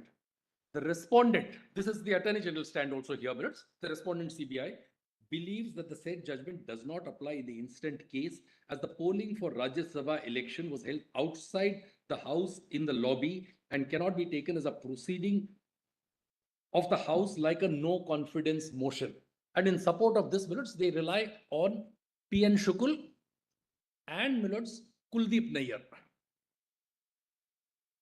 When this appeal is argued on merits before the regular criminal bench, minutes, I would be arguing that both P.N. Shukul and Kuldeep Nayyar are clearly distinguishable because P.N. Shukul, neither of the cases involved a question of immunity, whatever be the references to what constitutes a proceeding in the house or not. The question of immunity did not come up for consideration. P.N. Shukul was whether a person who is not yet sworn in as a member of the state legislature can still vote as an elector in the Rajya Sabha election. And minutes, Kuldeep Nayyar, in the context, minutes, there were 2 questions involved. One was domicile. Earlier, you had to be domiciled in that state. That was done away with. Minutes. That's how people from other states stand for Rajya Sabha from other states. That has been upheld. One part. Then this open voting system. It is because of that open voting system that it has come out that I have also not voted for this person. That, minutes, in the context of secrecy of ballot, there is honorable court holds that this is not part of parliamentary proceedings. So that secrecy is not violated. It was in that context. Neither of these cases involves the question of immunity. Therefore, clearly distinguishable. And if at all anyone has to challenge the correctness of any judgment, it would be me, my lords, in the appeal, saying if this is your interpretation of Kuldeep Nayyar or P.N. Shukul, then those judgments need to be reconsidered, is what I will submit there, my lords. But the question of Narasimha Rao reconsideration does not arise. Yes, Mr. Patwale. My written submission is volume 2A.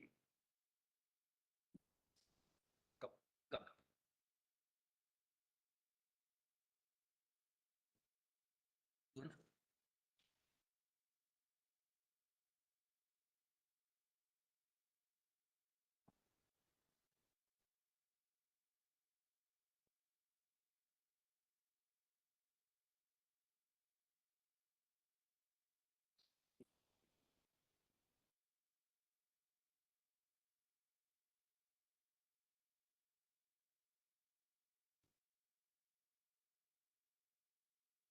Volume 2, capital A.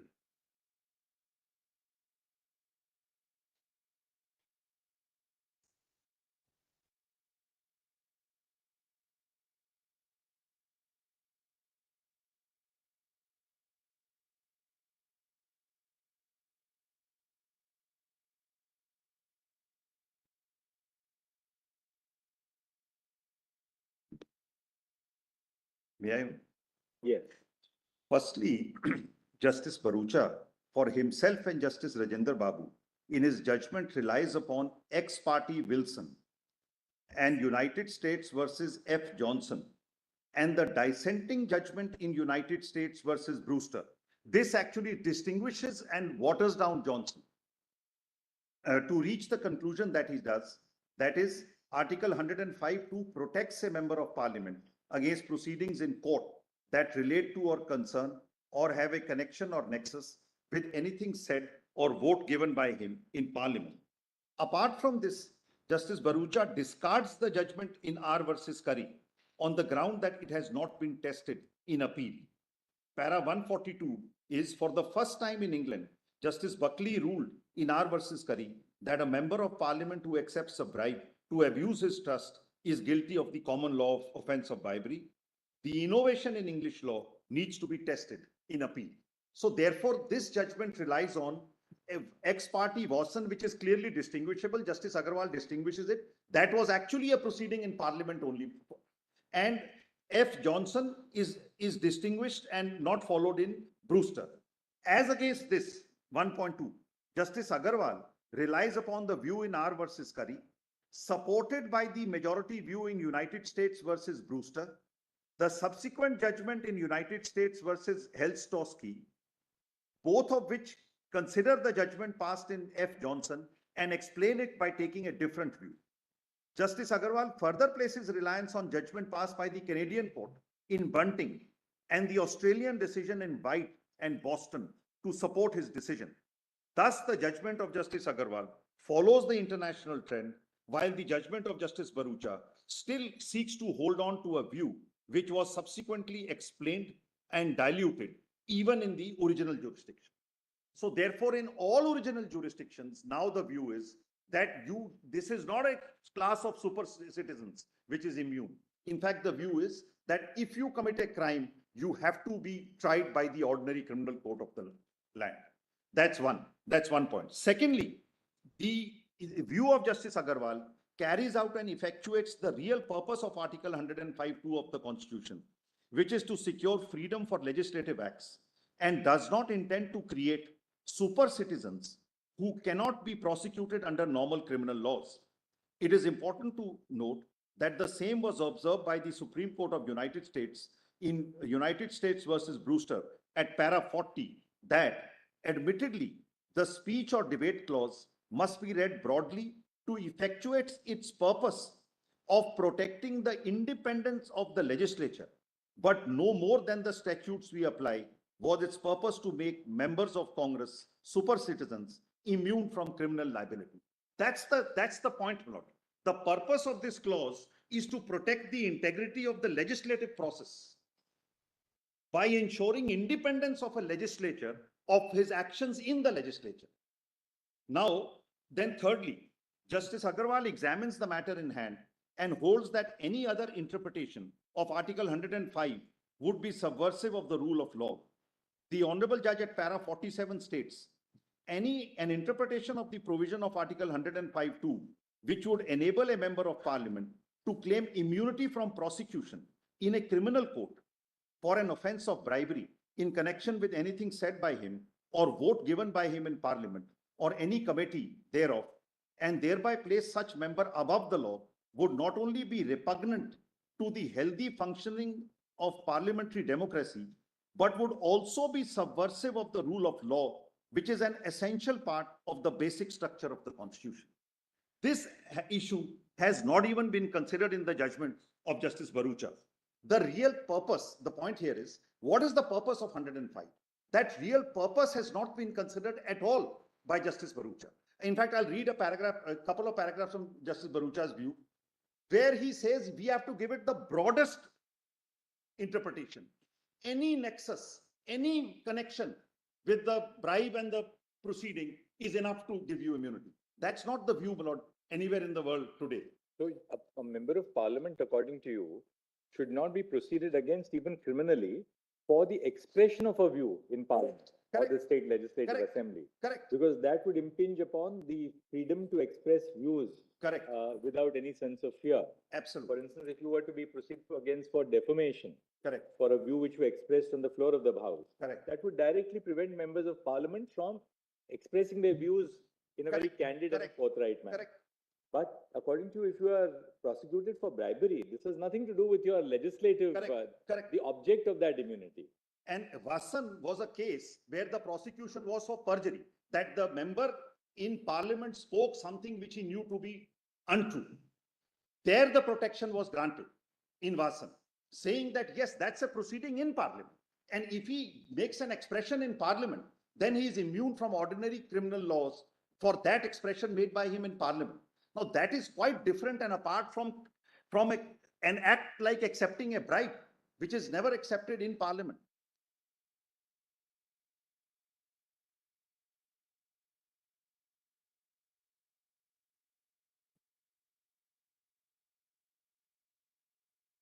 Now the fourthly, Justice Agarwal also examines the issue as to when the offence of bribery is complete. The same has again not been examined in the judgment of Justice Bharucha.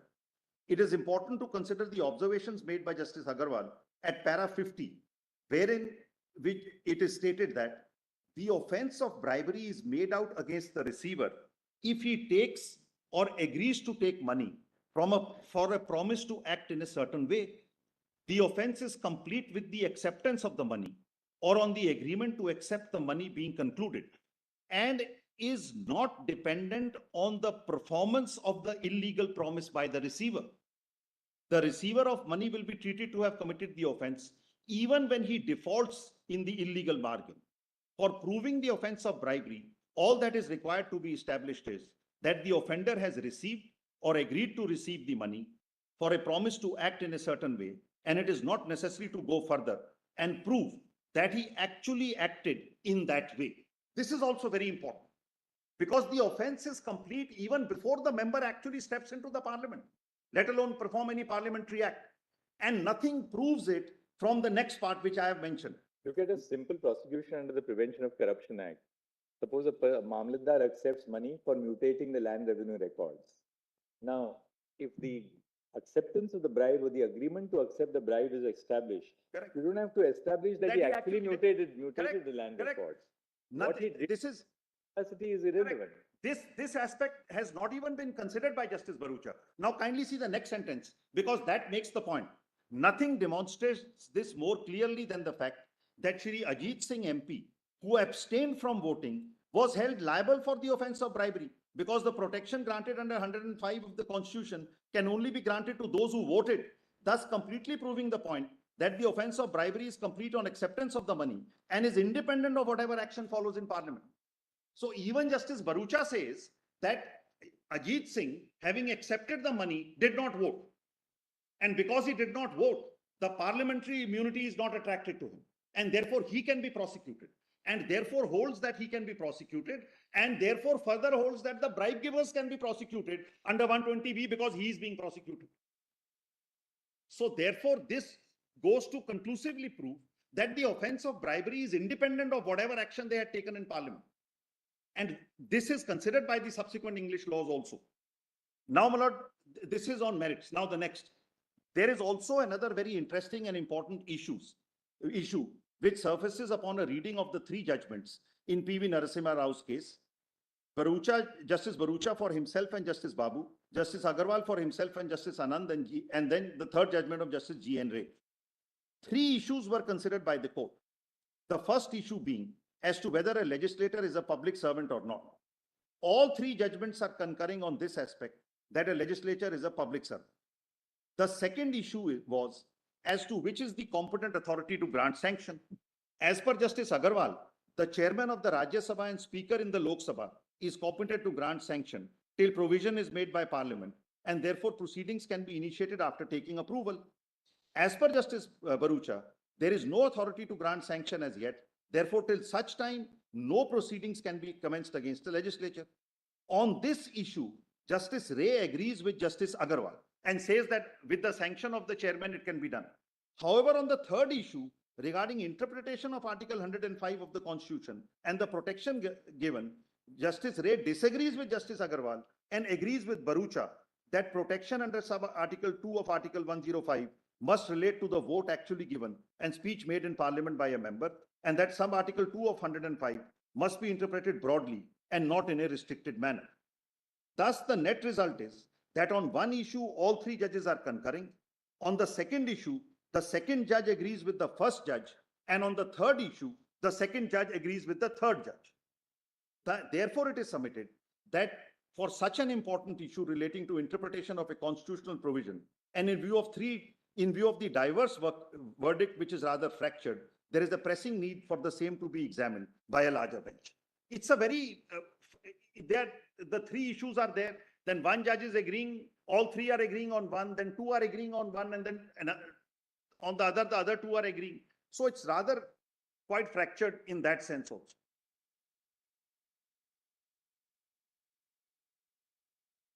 Then, my lord, next, it's important to note that it's not as if efforts were not made in the past to get a fresh look at this issue.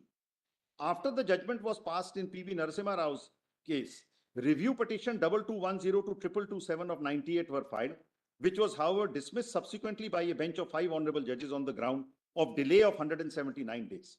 The order of dismissal of review petition is reported in 2001, 9 SCC, page 249. It is at volume 5, page 666 of your lordship's paper book.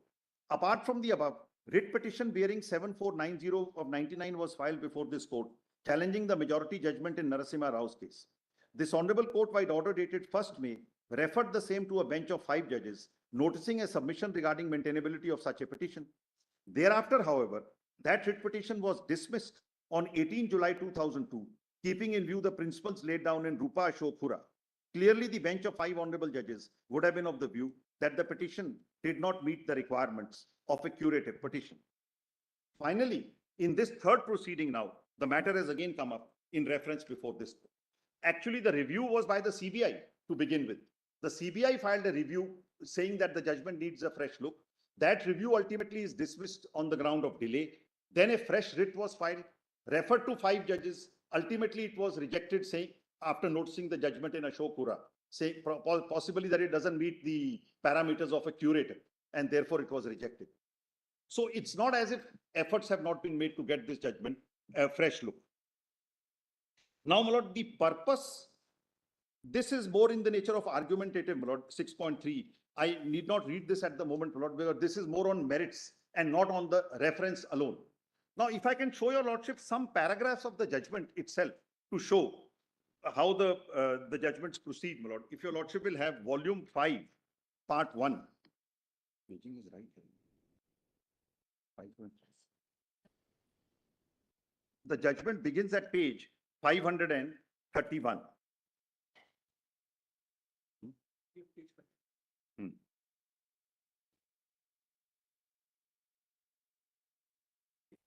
If your lordship will have first Justice Barucha's view. No? What page does it begin at? Yes, ma'am. Para 109. Ah, yes. Volume Page 510, 532. 610 PDF. Yes.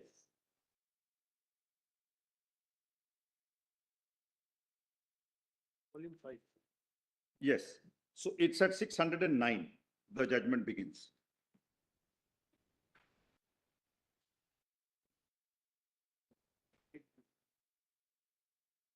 It's on 10.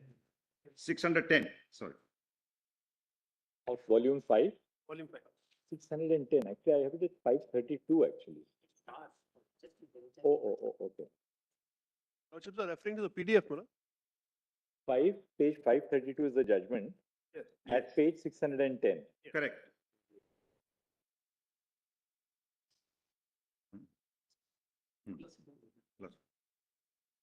Plus. Kindly come to page 613, para 109, where the discussion actually begins. Article 105 is quoted there, Lord. 105 sub Article 2.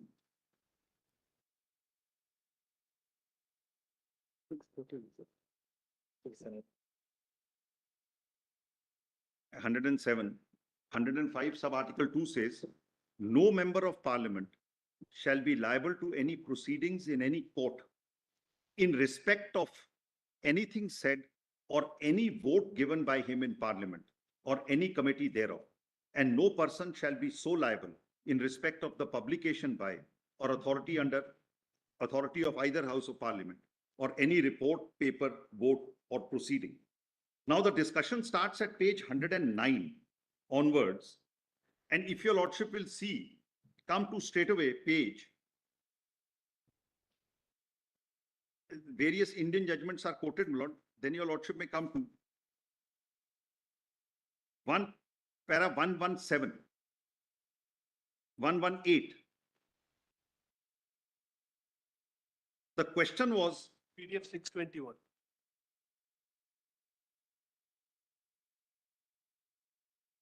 118. The Attorney General submitted that a proceeding in court founded on the allegation that a member of parliament had received a bribe to vote in a particular way was not a proceeding in respect of a vote that he had given, and therefore the member did not enjoy immunity from proceedings by reason of Article 105(2). He submitted that the immunity given by the Article 105(2) did not cover criminal proceedings. It had been held by the courts of the United States of America, Canada, Australia, and recently England, he said, that a legislator could be proceeded against for corruption. The Attorney General relied upon decisions and reports in this behalf, to which we shall refer. The Attorney General submitted that the immunity given by 105(2) should be interpreted in the light of the times in which we live, and so interpreting it should preclude from its coverage corrupt legislatures. So the question was whether a wide view or a narrow view is to be given. Now, after, my lord, quoting a series of judgments, ultimately, my lord, your lordship may come to para 123, that is page 625, where Curry is cited.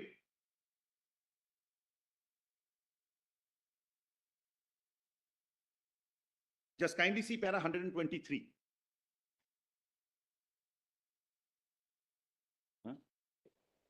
Para 123, very recently,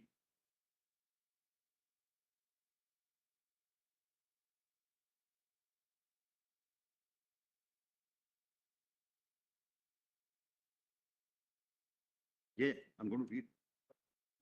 I'm going to read. Just see para 123. Very recently, in the case of R versus Curry, now this is United Kingdom, my lord, it was alleged against Harry Greenway, a member of parliament, that he had accepted a bribe from Placer, so-and-so and Brooks as a reward for using his influence as a member of parliament in respect of Jurask's application for British nationality. The indictment of the four was sought to be quashed on the basis that bribery of a member of parliament was not a crime, and that in any event, the court had no jurisdiction, for only parliament could try a member for bribery, the matter being not covered by parliamentary privilege. The trial judge, Justice Buckley, did not agree. He quoted the Salmon Commission report He also noted that Lord Salmon, speaking in the debates of the Houses of Lords, had said, after referring to the immunity enjoyed by members of parliament from being prosecuted under the criminal law if they took bribes, that at common law, you cannot be convicted of bribery and corruption unless you are a holder of office. And most of us are not holders of office. Viscount Dilhon had agreed. Buckley did not accept that a question of such great importance could turn on semantics. In his view, to hold that existence of common law crime of bribing a member of parliament depends upon meaning to be given to the word office in this context, as opposed to looking at the principle involved, would not be calculated to commend the criminal law to the public. It should serve. Then, my lord, he notes Chief Justice James Martin in R versus White, that is New South Wales, a legislature who suffers his votes to be influenced by a bribe does that which is calculated to sap the utility of the representative institutions at their foundation. It would be reproach to the common law if the offer of to or of acceptance of a bribe was not an offense. Then, if your lordship may leave the next one, my lord, the same view has been taken in Canada in R versus Bunting. But however, he then goes to discard all of these on the conclusion he reaches. The same view is taken in Canada versus R versus Bunting. I need not read the whole of it, my lord. But if your lordship will then go further at page 628, para 125, Halsbury's laws are also quoted, where clause 36 actually makes them liable under the criminal law. Just kindly see para 125. Halsbury's Laws of England is dealing with members of parliament under the subject of criminal law, evidence and procedure.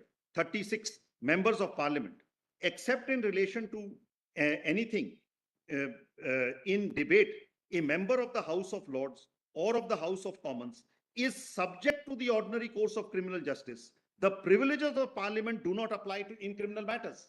That's what Halsbury says.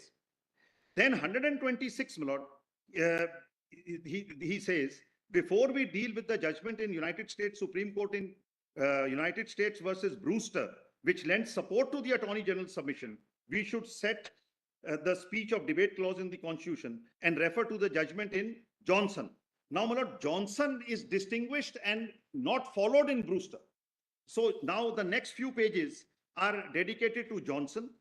Then page 630, para 129, the facts of Brewster are cited. And then, my lord, at page 632,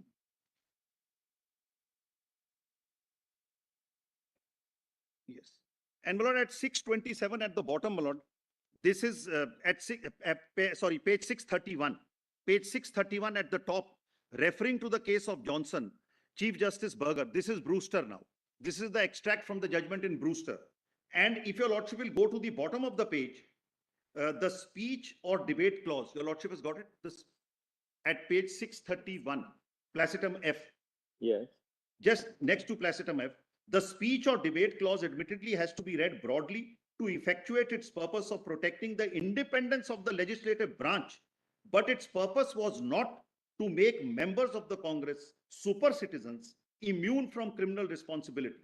In its narrowest scope, the clause is a very large, albeit essential grant of privilege. It has enabled reckless men to slaughter and destroy others with impunity. That was the conscious choice of the framers. Chief Justice Berger did not discount entirely the possibility that an abuse might occur, but this possibility, which he considered remote, had to be balanced against the potential danger flowing from either abuse or bribery.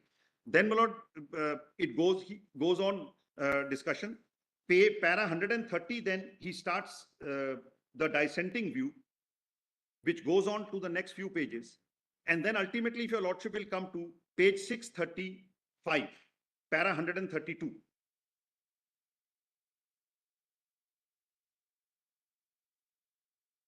Hundred and 33, 34 are actually the main concluding paras.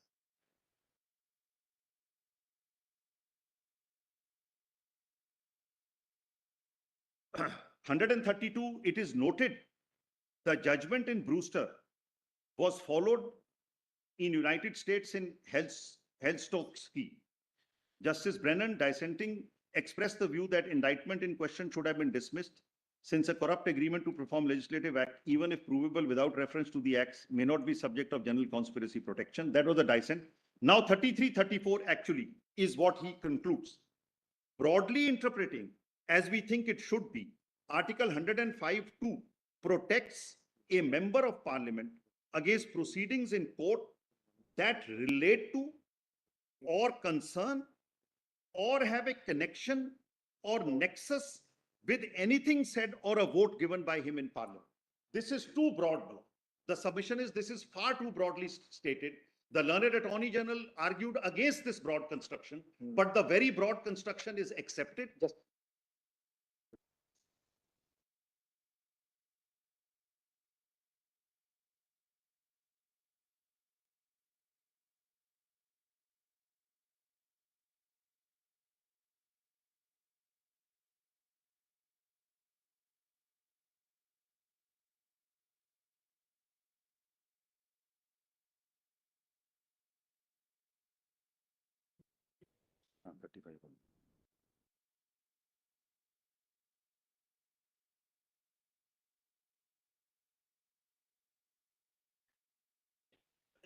Now 133, 134, 135 are the three main paragraphs, my lord, where the learned judge leans towards the broadest possible construction of any nexus is enough to attract the immunity.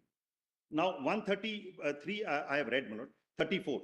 The charge against the alleged bribe takers is that they were party to a criminal conspiracy and agreed to or entered into an agreement with the alleged bribe givers to defeat the no confidence motion by illegal means. I can leave the next few, my lord. Last 4 lines of this paragraph.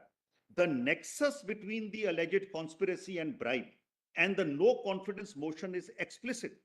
The charge is that the alleged bribe takers received the bribe to secure the defeat of the no confidence motion. So some nexus, any nexus, when the offense is complete, has not even gone into the consideration in this judgment at all, which Justice Agarwal will then consider. So the learned Attorney General said, don't give it a broad interpretation. That is, the argument is at para 117. That is rejected in paras 132, 133, 134. He says the broadest possible nexus is enough to attract the immunity. And then 135. While it is true that the charge against them does not refer to the votes that the alleged bribe takers, Ajit Singh excluded, actually cast against the no confidence motion, it may be established deholds these votes, as the Attorney General argued. We do not think that we can ignore the fact that the votes were cast, and in the facts alleged against the bribe takers are true. They were cast pursuant to the alleged conspiracy and agreement.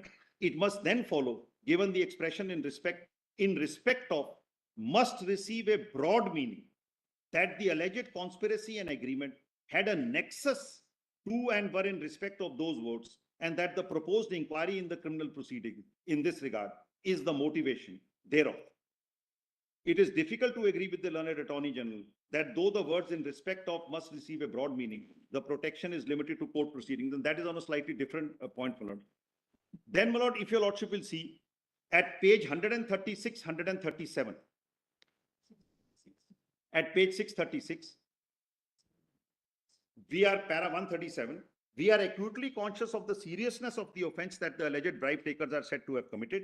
If true, they bartered a most solemn trust committed by them to those they represent.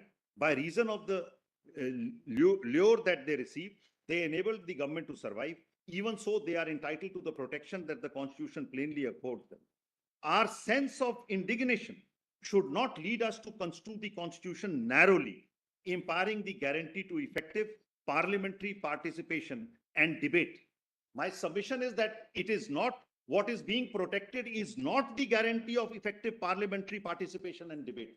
It is much more than that which is being protected. Now 138, important.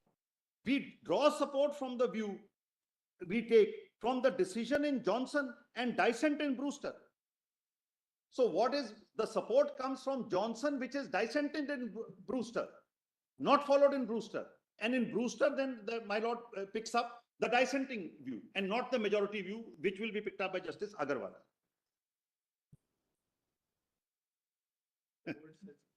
My learned friend is right, my lord, that the word sense of indignation, in fact, is what led to the reference itself, which is recorded.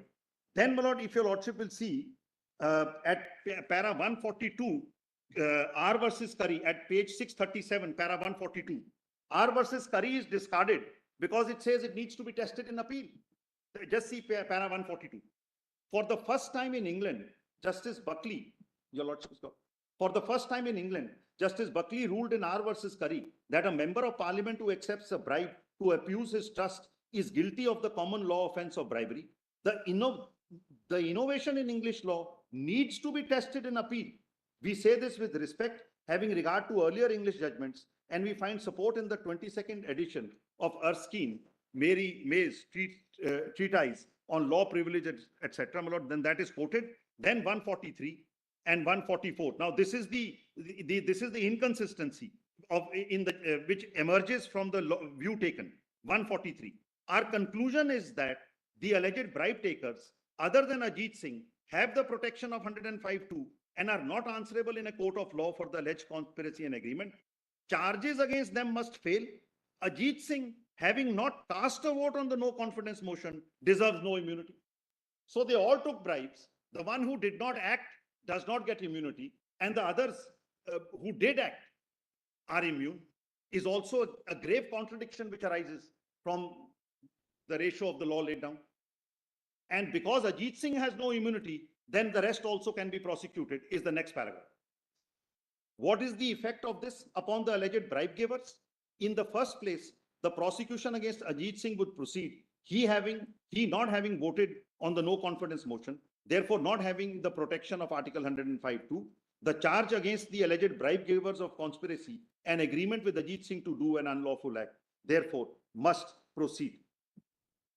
So the conspirators can be proceeded.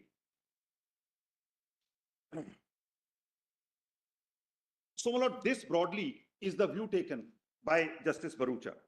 Now, as against this, my lord, your lordship will kindly see now the judgment of Justice Agarwal. It starts at PDF 549.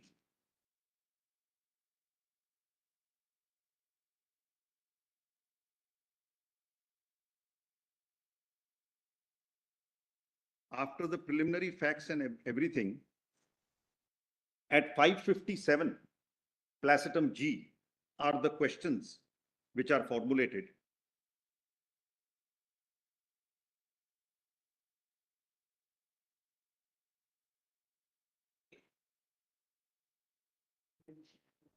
Yes, yes. 557, the questions are formulated.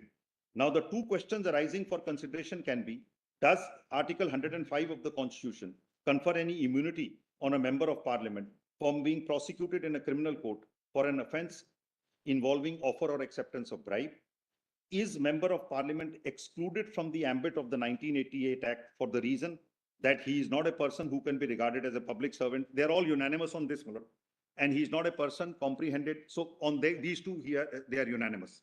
Now, if your lordship will see page 558, first, the law in United States is, I need not read the whole of it, my lord. The entire from Tudor and Stuart Kings, the original Bill of Rights, everything is traced, my lord. The progress, in fact, your lordships also had occasion to cover all this in your lordship's judgment of that Karnataka case, my lord, there. Kerala, sorry, Ajit. Then, my lord, the English position is considered up to para number 11, that is page 560. Then 561, the Australian position is considered. Then 563, the Canadian position is considered, and all of these jurisdictions lean in favor of the fact that they can be prosecuted under criminal law. The Canadian position is considered. This Bunting, my lord, R versus Bunting, 563 para 15. I can just quickly take your lordship through this, my lord. In the case of R versus Bunting, the defendants had moved for quashing of an indictment for conspiracy to bring about a change in the government of the province of Ontario by bribing members of the legislative to vote against the government. It was argued that bribery of member of parliament is a matter concerning parliament or parliamentary business and is not an indictable offence at common law. and that the exclusive jurisdiction to deal with such a case rests with the Legislative Assembly according to the law and custom of Parliament. Rejecting the said contention, Chief Justice Wilson held, it is to my mind a proposition very clear that this court has jurisdiction over the offence of bribery, as at the common law, in a case of this kind, where a member of the Legislative Assembly is concerned, either in the giving or offering of a bribe, or taking of it, for or in respect of his duties as a member of that assembly. It is equally clear that Legislative Assembly has not the jurisdiction which this court has in a case of that kind. It is quite clear that the ancient definition of bribery is not proper or legal definition. Then other honorable judges also agreed, my lord. At page 564, the United States position is considered. In para 19, Johnson is referred to. Then, my lord, at 565, para 21, Brewster is discussed completely, the majority judgment. And I'm sorry, I hope I'm not going. No, we are with you. Since your lordship is only looking at it for the purpose of reference, well, I'm just giving your lordship the broader perspective of what is happening. Now, at 566, para 23, then the learned judge says, having taken note of the legal position, and your lordship may take it, all these judgments are on the record. They all are consistent on the point that bribery is an offense, there is no immunity. Now, having taken note, para 23 of the legal position as it prevails in the various countries, we may examine the legal position in India. Then after noticing the position, at 567, para 26, the judge frankly records that this has never come up in an Indian court before. Para 26. If your lordship will see, the question whether a member of parliament can claim immunity from prosecution before a criminal court on charge of bribery in relation to proceedings in parliament has not come up for consideration before the court. It has to be examined in the light of the provisions contained in the Constitution. Now, it is with this preface, my lord, that the learned judge examines it. And then, my lord, 569 arguments of counsel, para 32 is the Attorney General's argument. Yes, just then that is all referred to. Then 575, the judgment in Preble is also referred to. That is arising from New Zealand.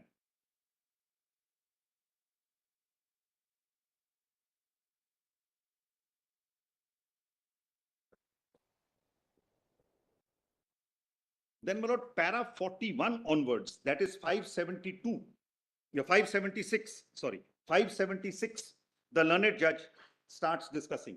Though the conclusions are in paras 43, 44, 45, but from para 41, I'll just take your lordships through the learned judges. Para 41 at 576. As indicated earlier, Article 105(2) is in two parts. In these appeals, we are required to consider the first part, which provides that no member of parliament shall be liable in any proceedings in any court in respect of anything said or any vote given by him in parliament or any committee thereof. The immunity that has been conferred by this provision is only on a member of parliament with regard to liability in any proceedings in any court, which would include civil as well as criminal proceedings in respect of anything said or vote given by such member in parliament or any committee thereof. Then, my lord, Mr. Rao has submitted that having regard to the object underlying the provision to secure freedom of speech in parliament to members, the immunity must be considered in a wide sense, just as expression, anything was considered. That's the argument on the petitioner side. Para 43, the Attorney General, the learned Attorney General has on the other hand argued that immunity granted under clause 2 of Article 105 is intended to protect a member from liability arising out of a speech made by him or a vote given by him. It cannot be extended to cover the conduct of a member who has received bribe or has entered into a conspiracy to commit the offense of bribery in order to make a speech or cast his vote in parliament. The submission is that the expression in respect of in clause 2 of Article 105 must be so construed so as to ensure that the immunity conferred under clause 2 is only available in respect of legitimate acts of member of parliament, and it cannot be invoked to secure immunity against criminal acts committed by a member in order to make a speech or give a vote in parliament or committee. According to the learned Attorney General, the expression in respect of must be construed to mean for reliance has been placed on decision of this court in state of Madras versus Swastik Taboo Factory. Then, my lord, Tej Kiran Jain is considered. If your lordship will come to page 578, in the middle, next to placetum D, because this is the observation in Tej Kiran after the extracted portion, emphasize the object underlying the immunity that has been conferred under Article 105(2), namely that the people's representatives should be free to exercise their functions without fear of legal consequences. Borrowing the words of Chief Justice Berger, it can be said that this immunity has been granted to protect the integrity of the legislative process by ensuring the independence of the individual legislators. This is emphasized. It cannot be given a construction which would lead to to Article 105, a charter for freedom of speech in Parliament being regarded, as per the phrase used by Lord Salmon, a charter for corruption, so as to elevate members of Parliament as super citizens immune from criminal responsibility. That is Chief Justice Berger in Brewster.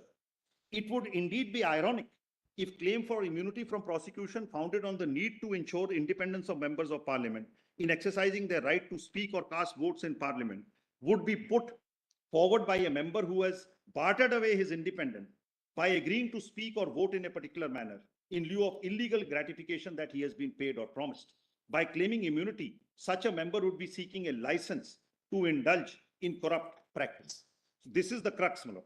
It is no doubt true that a member who is found to have accepted bribe in connection with the business of the Parliament can be punished by a House for contempt, but that is not a satisfactory solution.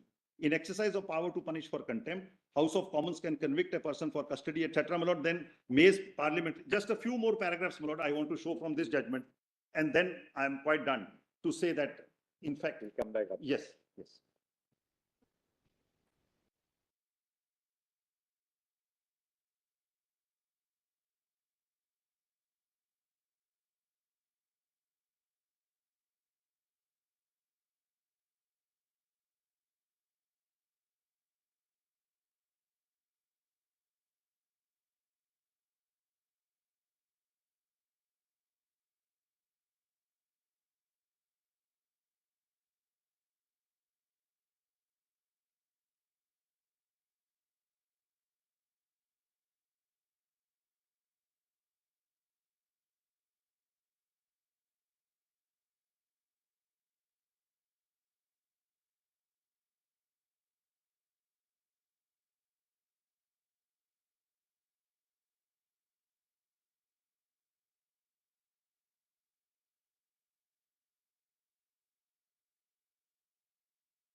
at page 579, para 47, just volume 5, just 4-5 paragraphs from this judgment, not where actually para 47 is the real crux of the ratio in Justice Agarwal's judgment.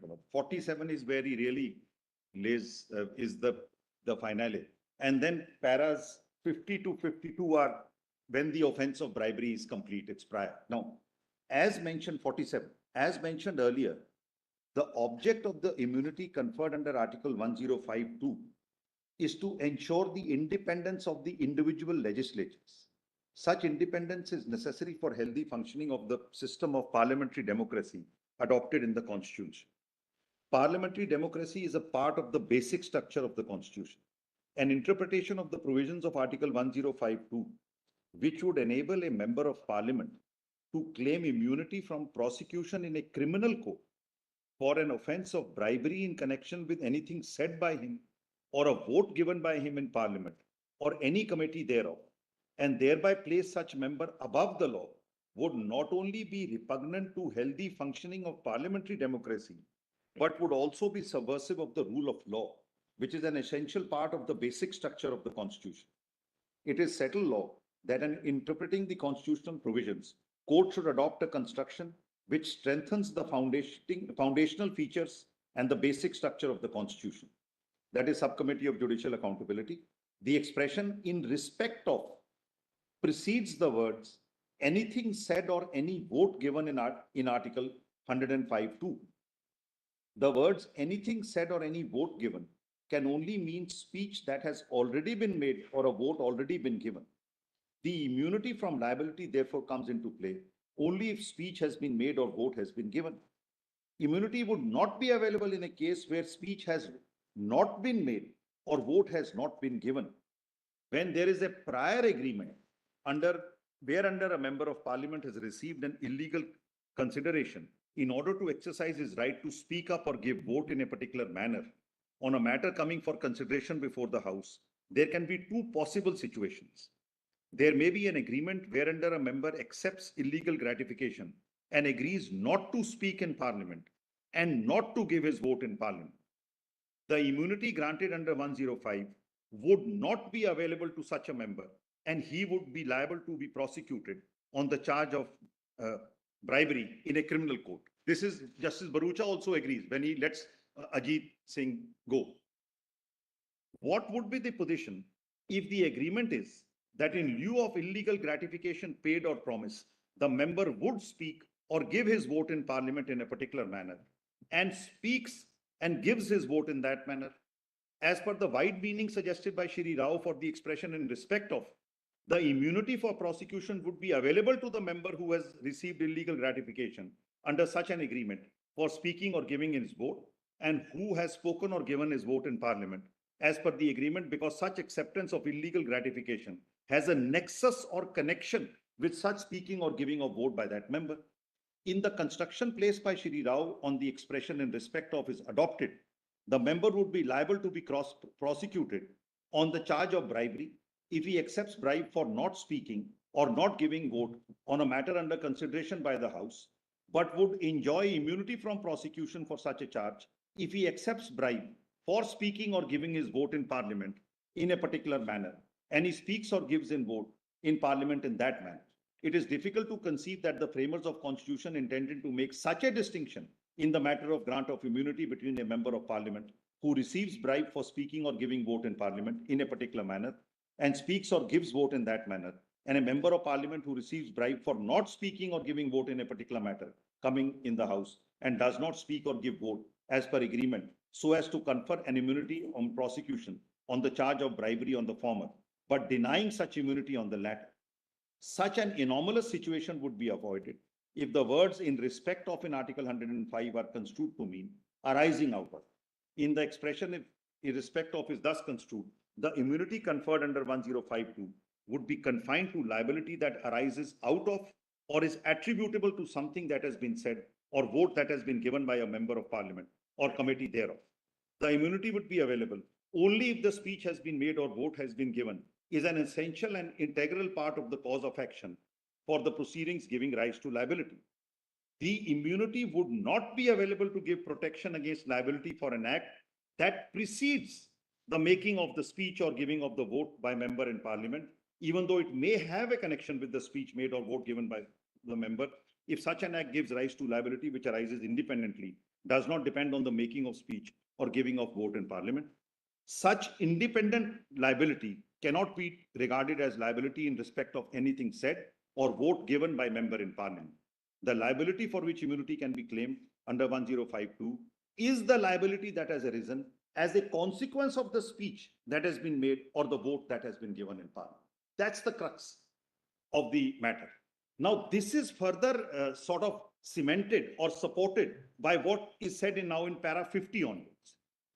The construction placed on us on the expression in respect of in Article 105(2) raises the question, is the liability to be prosecuted arising from acceptance of bribe by a member of parliament for the purpose of speaking or giving vote in parliament in a particular manner or a matter pending consideration before a house, an independent liability which cannot be said to arise out of anything said or vote given by a member of parliament? In our opinion, the question must be answered in the affirmative. The offense of bribery is made out against the receiver if he takes or agrees to take money for promise to act in a certain way. The offense is complete with the acceptance of the money or on agreement to accept the money being concluded, is not dependent on the promise of the illegal, is not dependent on the performance of the illegal promise by the receiver. The Patwari example which your lordship gave. The receiver of the money will be treated to have committed the offense even when he defaults in the illegal bargain. For proving the offense of bribery, all that is required to be established is that the offender has received or agreed to receive money from a promise to act in a certain way. It is not necessary to go further and prove that he actually acted in that way. And the promise to receive an act is not nowhere connected with proceedings in the house. That precedes that. Then, my lord, the offense of criminal conspiracy is defined in section 120A IPC in the following terms: when two or more persons agree or to do or cause to be done an illegal act, an act which is not illegal by illegal means, such an agreement is designated a criminal conspiracy. Then the proviso says no agreement except an agreement to commit an offense should amount to criminal conspiracy unless some act besides the agreement is done by one of the parties to such agreement in pursuance thereof. The offense is made out when two or more persons agree to do or cause to be done an illegal act, or when two or more persons agree to do or cause to be done by illegal means an act which is not illegal. In view of the proviso to section 120 IPC, an agreement to commit an offense shall by itself amount to criminal conspiracy. It is not necessary that some act besides the agreement should be done by one or more parties to such agreement in pursuance thereof. This means that the offense of criminal conspiracy would be committed if two or more persons enter into an agreement to commit the offense of bribery. It is immaterial whether in pursuance of that agreement, the act that was agreed to be done in lieu of payment of money was done or not. The criminal liability incurred by a member of parliament who has accepted bribe for speaking or giving his vote in parliament in a particular manner thus arises independently of the making of the speech or giving of vote, and the said liability cannot be regarded as liability in respect of anything done or vote given in parliament. We are therefore of the opinion that the protection granted under Article 1052 cannot be invoked by any of the appellants to claim immunity from prosecution. So first, the interpretation of 105, then when the offense is complete. And the second part, in fact, Justice Bharucha does not even deal with it at all from what is discussed from paras 50 to 52. So, my lord, this is basically the essence. Also, if your lordship will have page 586, just before 56, the concluding para, the position in the rest of the world is also considered, and there is a comment on that. 586, just placitum A in the earlier part of the judgment. In the earlier part of the judgment, we have found that for the past more than 100 years, legislatures in Australia and Canada are liable to be prosecuted for bribery in connection with their legislative activities, and with the exception of United Kingdom, most of the Commonwealth countries treat corruption and bribery by members of the legislature as a criminal offense. In the United Kingdom also, there is a move to change the law in this regard. There appears to be no reason why legislatures in India should be beyond the pale of laws governing bribery and corruption when all other public functionaries are subject to such law. We are unable to hold the contention. In United Kingdom, now, my lord, the Bribery Act has been enacted. We have placed it on the record. I have not made it part of my submission for the reason. Under the Bribery Act, public servants are all liable for the offense of bribe. Now, as per this judgment, all our legislators are public servants, which is unanimously accepted by all. So therefore, we did not come across a direct judgment saying legislatures in UK are also public servants, though Curry has been taken forward and that appears to be the legal position there as well.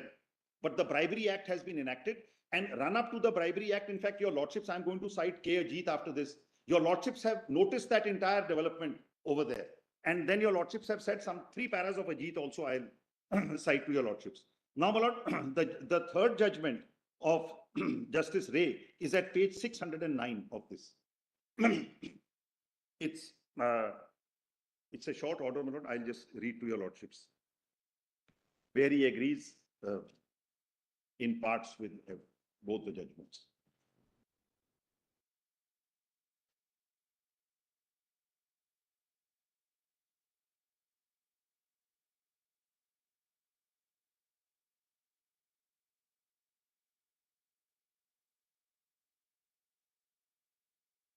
I have had the privilege, 609. I have had the privilege of reading both the judgments, one of my learned brother, Justice Agarwal, and other by my learned brother, Justice Barucha.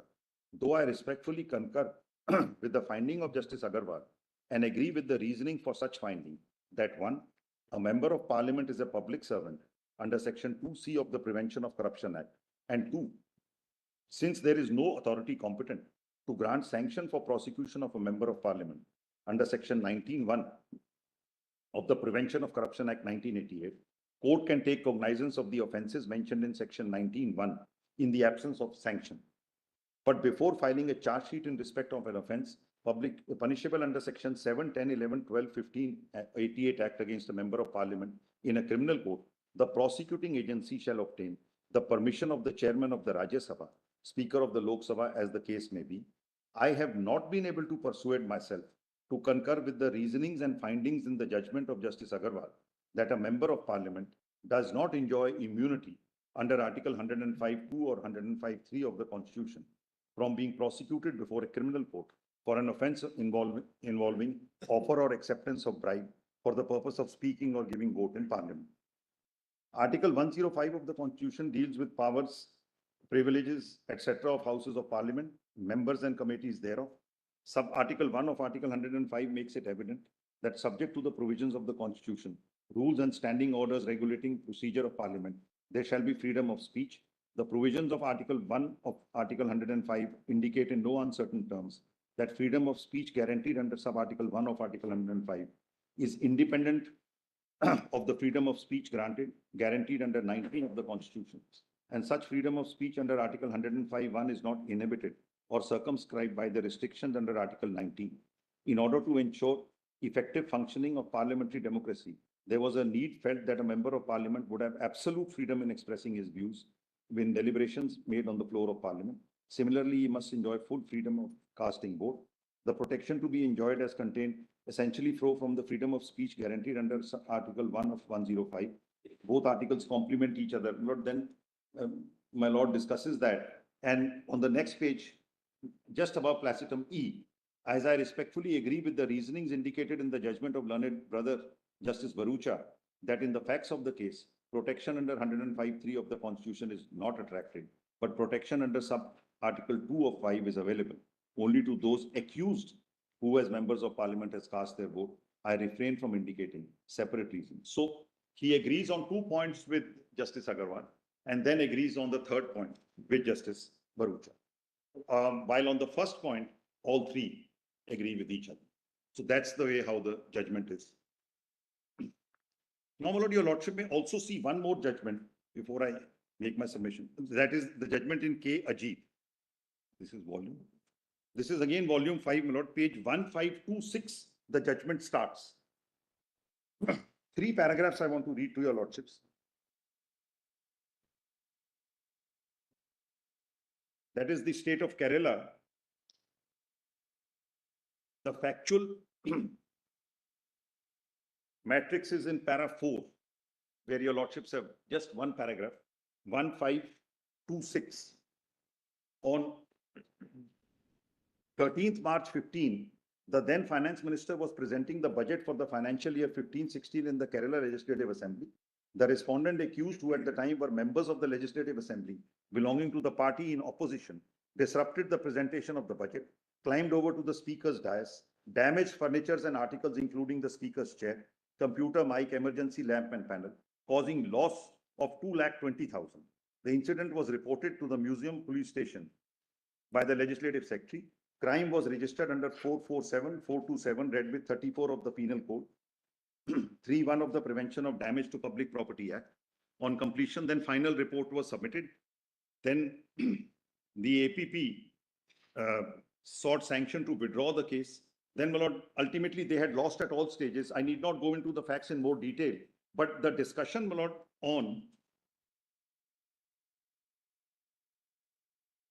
immunities and privileges is at 1538, para 27 onward, the discussion starts.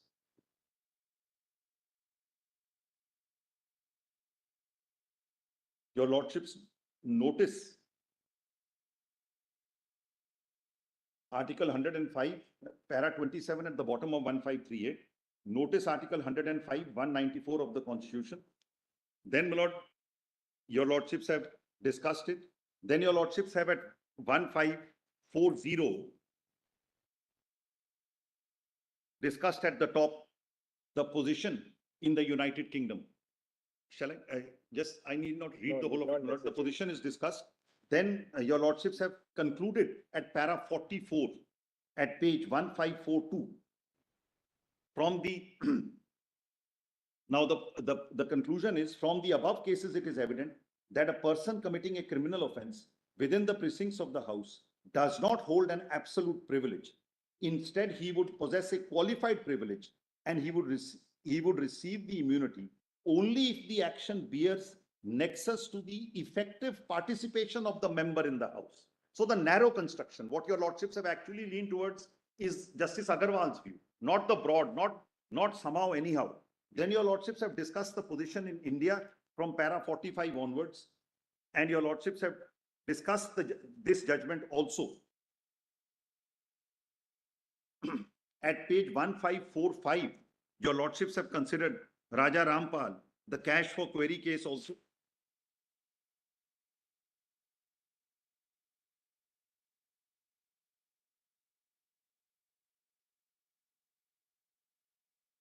Page 56. We are governed by a written constitution, and therefore the constitution is supreme. That's 56, para 56.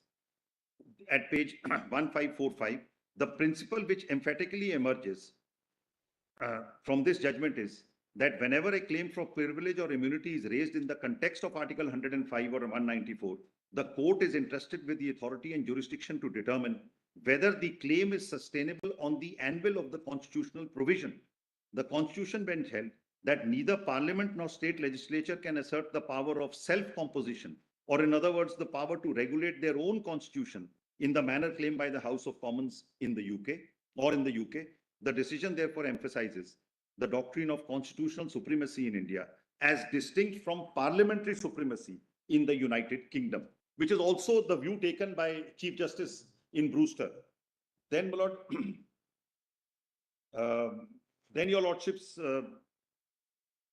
quote this Justice Ripudaman Dayal, para 51-52 on the next page. The scope of privilege enjoyed depends on the need for privilege, why they have been provided for. The basic premise for the privilege enjoyed by the members is to allow them to perform their function as members, and no hindrance can be caused in the functioning of the house. Then again, the next para 52, it is clear. Basic concept is that privileges are those rights without which the house cannot perform its legislative function. They do not exempt members from their obligations under any statute, which continue to apply to them like any other law applicable to ordinary citizens. In fact, this is what Justice Agarwal says. And this is actually the view which your lordships have also taken. Then, my lord, your lordships have gone into the facts of that case. But at page 1549, three more paragraphs I want to read, 72, 73, 74. Para 72, if your lordship will kindly see.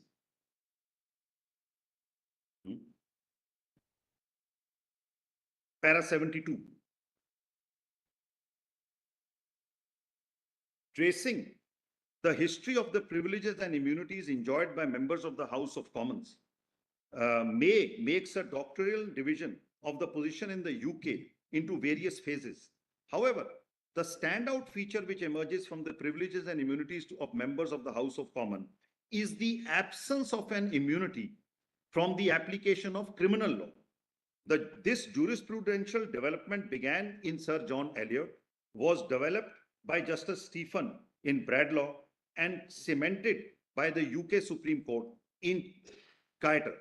Kiter, actually, we have attached a lot. Those paras I can give your lordships in a note. I did not read it. It takes it further and cements the position, actually, that they are not immune from ordinary criminal statutes.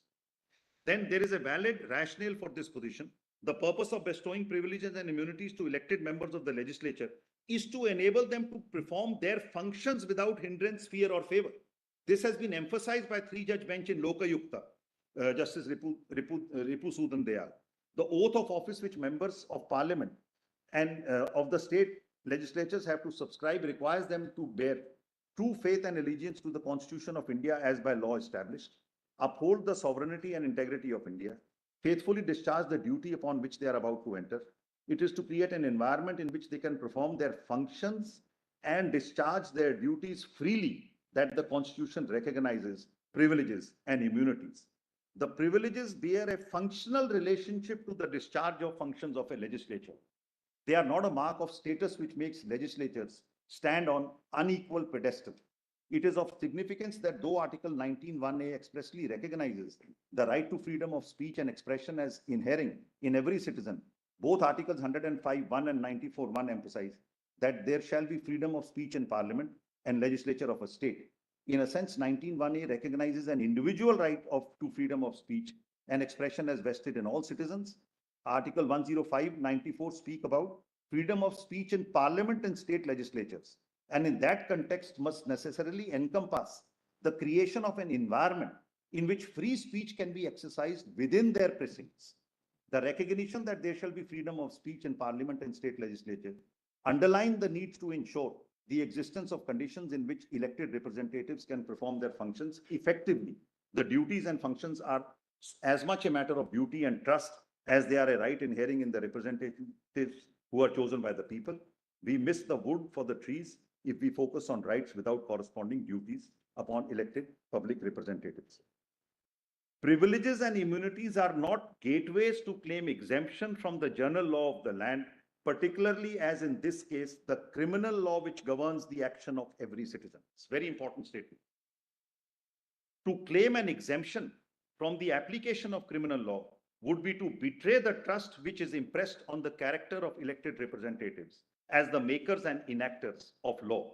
The entire foundation upon which the application for withdrawal under 321 was moved by the public prosecutor is based on fundamental misconception of the constitutional provision contained in Article 194.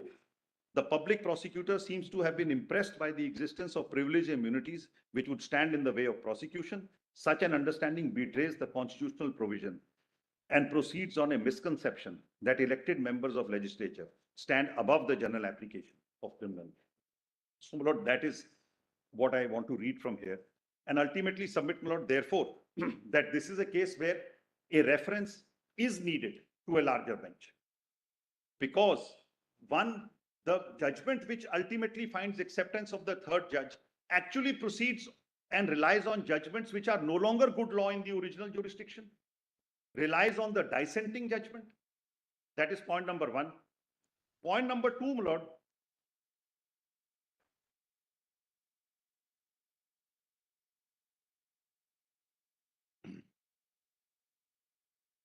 Yes. It accepts the very wide definition of the provision and says any nexus which is not the correct position in law. The object of the privilege is to be seen to ensure freedom within the legislature, freedom of expression, and not to confer an immunity from ordinary criminal laws. This is para 47 of Justice Agarwal's view. Third, it completely misses the point as to when the offense is complete. Paras 50 to 52 of Justice Agarwal's view. The offense is actually complete much before the legislature goes to the parliament. And my lord, lastly, as your lordships have also said in Ajit in para 72 on first para 42, para 44 and then 72 onwards, the international trend is also that legislatures are not beyond the criminal law and law of the land. And therefore, my lord, on these points, I would submit that a fresh look is required and the matter should go to a larger bench.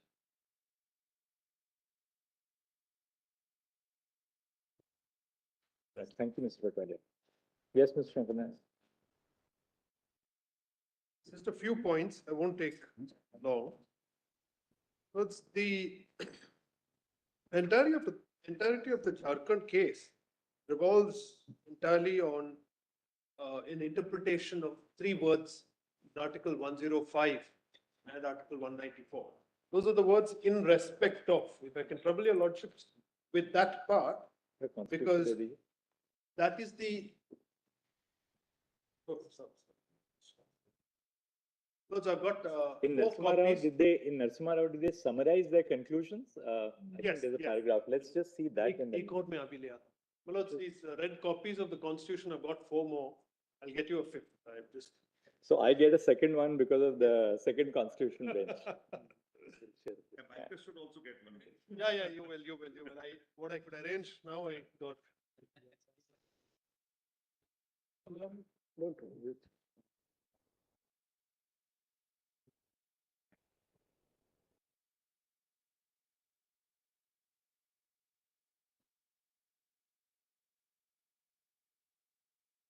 If your lordship were just to see Article 105, subclause 2. No member of parliament shall be liable to any proceedings in any court in respect of anything said or any vote given by him in parliament or any committee thereof. I'll pause there. This "in respect of" is what had to be interpreted by the court, my lords. And the cleavage in opinion between the majority and the minority is on how "in respect of" will be interpreted. So I just want to read, large parts of the judgment have been read by the learned amicus. If I can just trouble your lordship with just one small passage, which is in para 47 of the judgment at page 580, PDF 580. Just one little passage, because this is the heart of PDF page 580 of 580 of same volume 5, Narasimha Rao's judgment.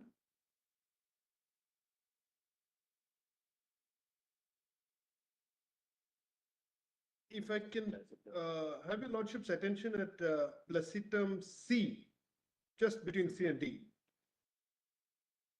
My lords have it? Page 580. If I can read that. If the construction. 579, is it? 580, my lords. PDF 580. Yeah. The big numbered page will be 576, but PDF is 580. Yeah, this is para 47, which continues from the previous. Yeah. Somewhere exactly halfway down the page, it says, if the construction placed by Sri Rao, your lordships have that?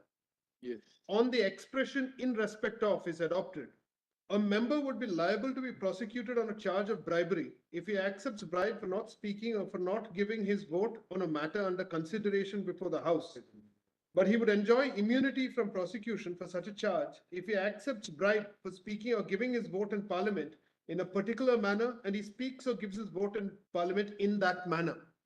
It is difficult to conceive that the framers of the Constitution intended to make such a distinction in the matter of grant of immunity between a member of parliament who receives bribe for speaking or giving his vote in parliament in a particular manner and speaks or gives his vote in that manner, and a member of parliament who receives bribe for not speaking or not giving his vote on a particular matter coming up before the House and does not speak or give his vote as per the agreement so as to confer an immunity from prosecution on charge of bribery on the former, but denying such immunity to the latter.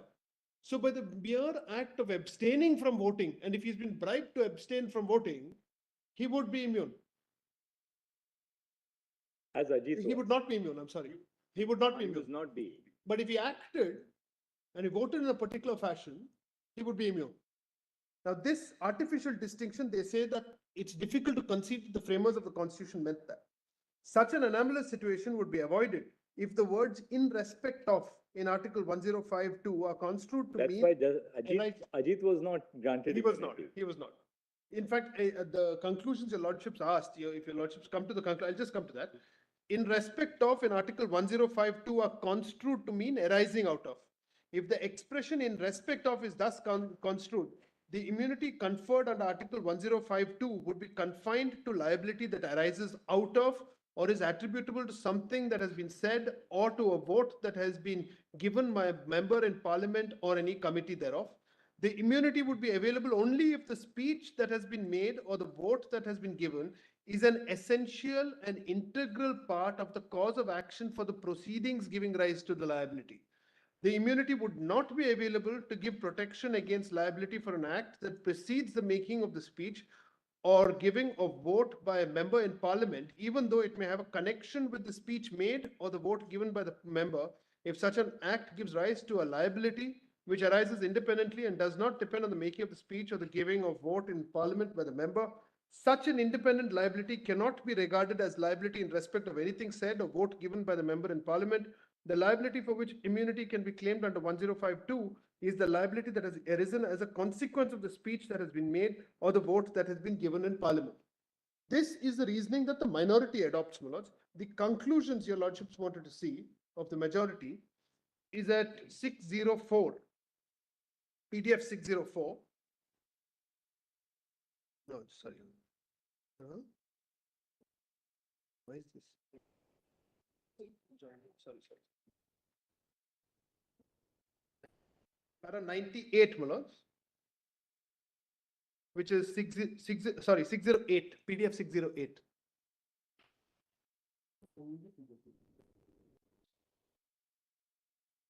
Para 98. Now, these are the conclusions of the minority. On the basis of the aforesaid discussion, we arrive at the following conclusion, and the first conclusion is the one that we are concerned with, that a member of parliament does not enjoy immunity under Article 1052 or under 1053 of the Constitution from being prosecuted before a criminal court for an offence involving offer or acceptance of bribe for the purpose of speaking or by giving his vote in parliament or in any committees thereof.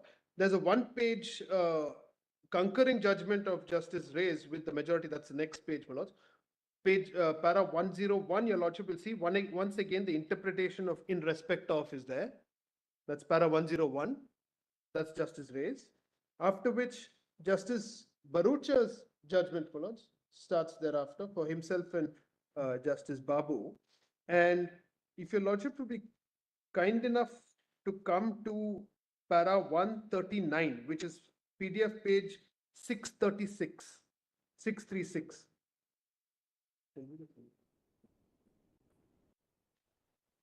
Para 140, para 140. Mr.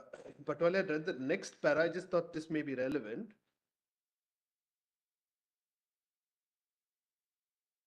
Brennan J, para 140, your lordship, sir.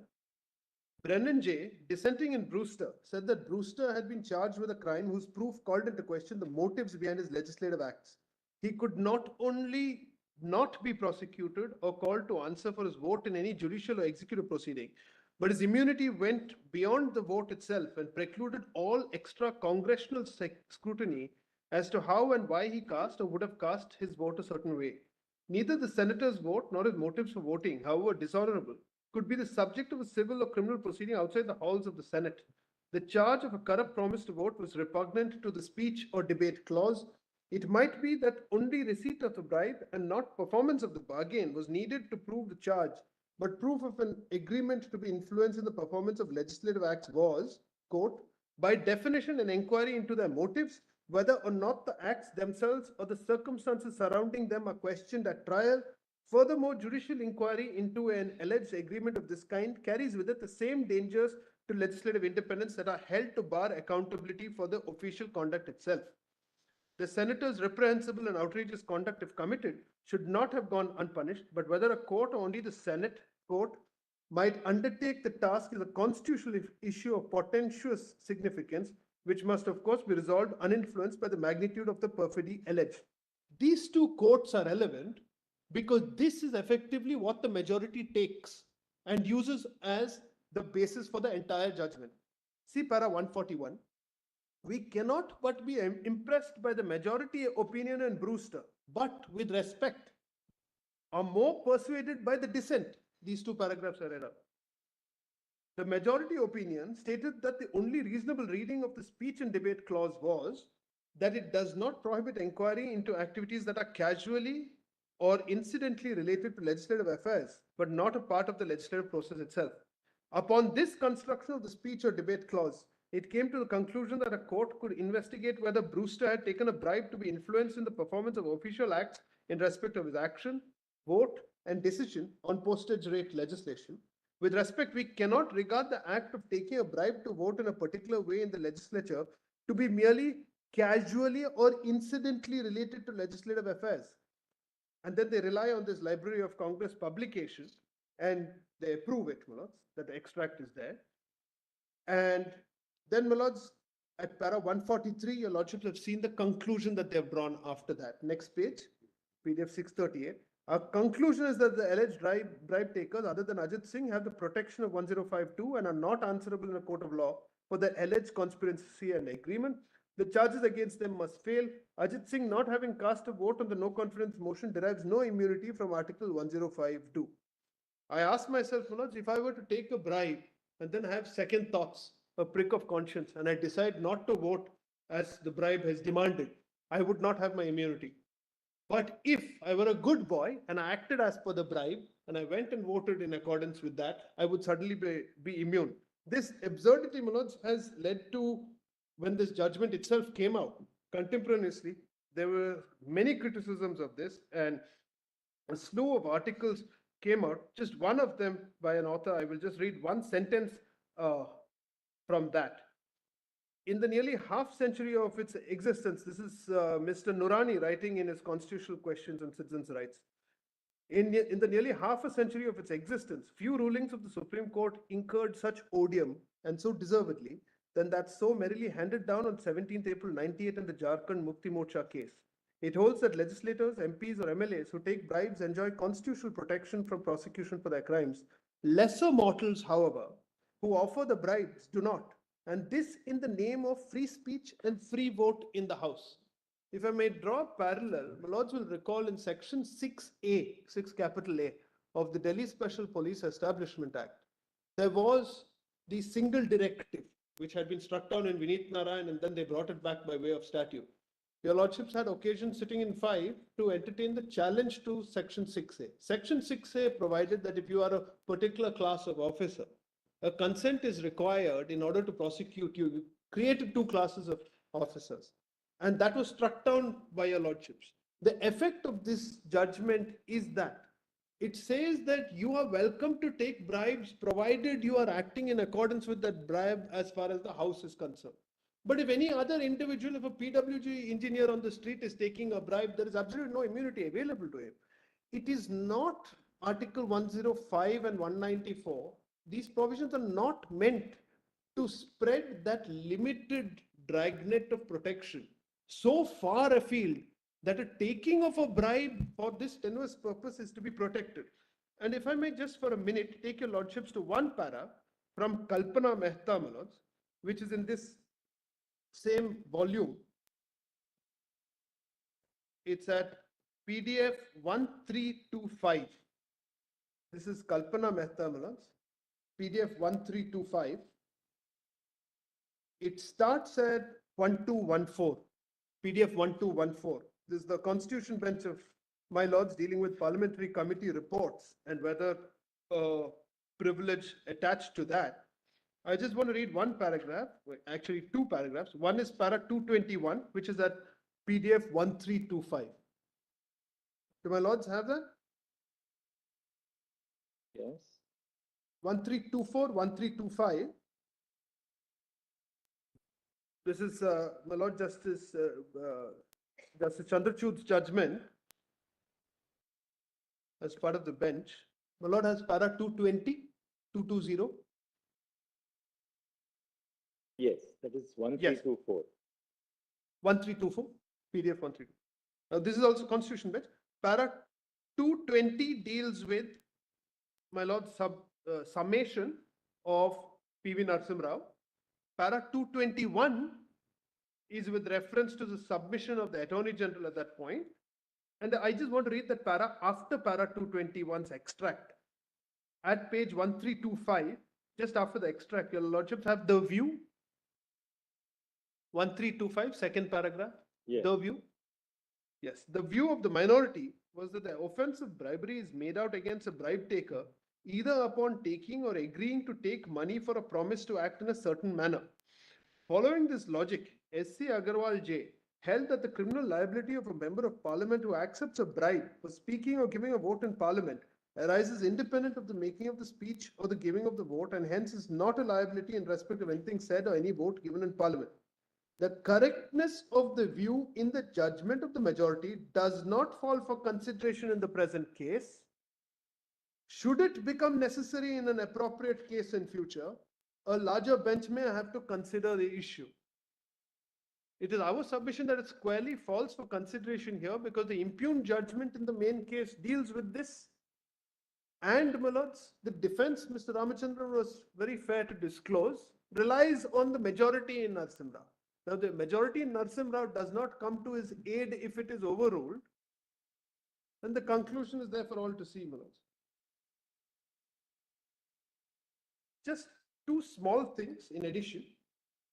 One is the judgment in Dawoodi Bora, that's also here, but I'm not taking a lordship's, fairly clear that the only other avenue, apart from concurrent benches referring matters to a larger bench if there is a disagreement, is where it is placed on the administrative side. Now, your lordship would have seen the orders which were passed in this case. The first order was by a bench of 2, the second order was by a bench of 3. Now that bench of 3 placed it on the administrative side. The last sentence places it on the at least 5 judges. At least 5 judges for consideration. This is only to meet with Mr. Ramachandran's submission that it doesn't call for a reference, or even the Attorney General's. That was a call that was taken on the administrative side to place it before this bench. So now that this bench is already constituted for it, there's no question of reversing it because that's a call that's been taken, and that call is not open to judicial review because it was taken on the administrative side. Now that having been done, my lords, and keeping in mind that between 1998 when this judgment was delivered and now, we have had substantial progresses as far as the law is concerned. In fact, in the same judgment of Kalpana Mehta, while answering the reference at para 271, your lordship noticed the passage of time from the time of independence till now. That's at page 1345, bottom. I won't take more of your time by reading it out, but para 271 and para 274 talk about how the passage of time and the changes that have been wrought. Specifically this sentence, we no longer live in a political culture based on the subordination of individuals to the authority of the state. Our interpretation of the Constitution must reflect a keen sense of awareness of the basic change which the Constitution has made to the polity and to its governance. This is page 1346, the last sentence of para 271. Now, in the 25 years since PV Narasimha Rao's judgment has come, we've had many developments, including the fact of Article 14, Article 1921, individual rights being expanded, public morality, this fell from your lordships, that has undergone a sea change and an expansive interpretation has been given. Also, my lords, in the CVC's case, CVC Thomas's case, which was Center for Public Interest Litigation, institutional integrity was coined as an important phrase to be borne in mind when dealing with a writ of quo warranto. Now, if we keep all these phrases in mind, my lords, and consider the developments in law since then, clearly all these principles are now available, perhaps to persuade a larger bench that could be constituted in this case to accept that the Narasimha Rao minority has the correct view and why it should be revisited. I think those developments also need to be borne in mind so that we can reverse the idea that a parliamentarian or a legislator can have some sort of constitutional immunity only because he has acted in terms of the bribe. In the US, recently, this Senator Lindsey Graham was questioned. He's been arraigned and he's being questioned about the phone calls that he made during the elections for Georgia. He sought to appeal that, saying it's a privilege which he has under the same Article 1, Section 6 of the US Constitution. That has been rejected by the US Supreme Court, saying, look, we can't expand that at the moment. So they haven't even granted certiorari for that. But it is a subject that is keeping courts engaged in those jurisdictions where we haven't stepped far enough. But in the US, in the UK, everywhere else in the developed world, we have gone far enough to say, as the majority in Brewster did, that you will not have this protection of immunity. India stands out like a sore thumb with having this wafer-thin majority in Narasimha Rao, changing what should be right. Therefore, I join the amicus completely. This matter needs to be referred to a larger bench and this judgment needs to be reconsidered. I'm most grateful.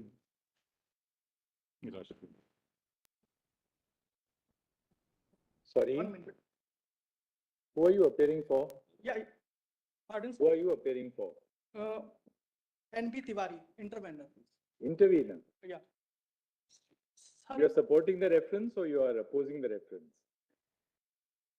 Sir, we are accepting the court and we are putting the independent points regarding this matter. Only points. Do you want us to make a reference or you're opposing the reference?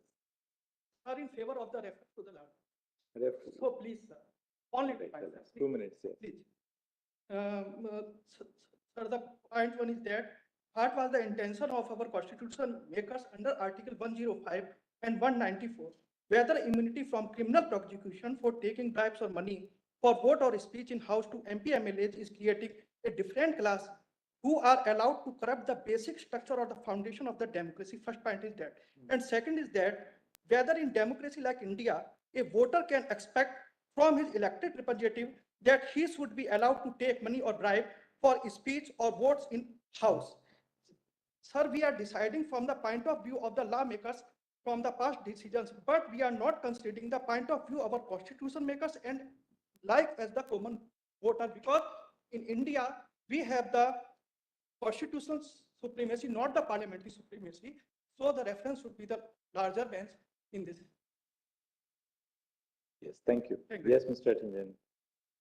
I mean, I stand by what the attorney has said on the earlier occasion. And not that I remember a catchy phrase of one of the earlier attorney generals of US, somewhere in the 90s, about the sanctuaries of corruption. That's so Parliament or legislators not become sanctuaries of corruption. That's well taken. But I also said that probably the court is now called upon to sit in review over Narasimha Rao on a particular fact situation, then one can understand that. But we are now thinking in the abstract. The review is over, a curative petition was withdrawn. Now in the abstract, on the facts of this case, I don't think the need for even applying Narasimha Rao. If I am clear on that, if Narasimha Rao will not even apply, then what is that the question which the court need to formulate and doubt or accept the minority view or go with the majority view? I have not assisted the court either way in my submission. My only, sorry.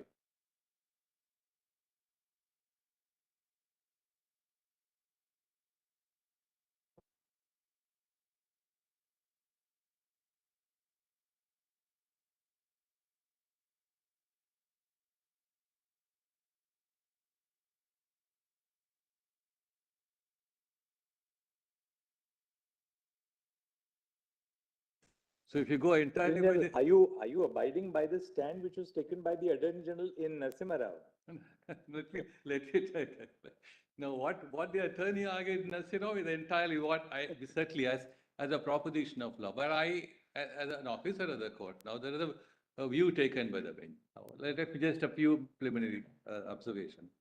Now, paragraph 74 and 77, the minority view, if you have to go by that and take it as a view of the bench in Narasimha Rao, then the appeal will have to be dismissed because the appellant will have to be prosecuted. I say yes, the appellant will have to be prosecuted on the facts of this case, not because Narasimha Rao is rightly or wrongly decided. Because I started by saying my observation statement in the morning saying that Narasimha Rao does not fall for application the facts of this case. But Mr. Attorney General, the impugned judgment of the High Court relies upon the judgment in Narasimha Rao. No, therefore they could not have relied upon the judgment. The appellant could not have relied upon the judgment in Narasimha Rao. Ramchandran also rests on the judgment of the majority. No, that's how they traveled this length. So that's right. Otherwise, the matter would have been over somewhere else. So the question of invoking Narasimha Rao does not arise on the facts of this case. It's a very important distinction in order to answer.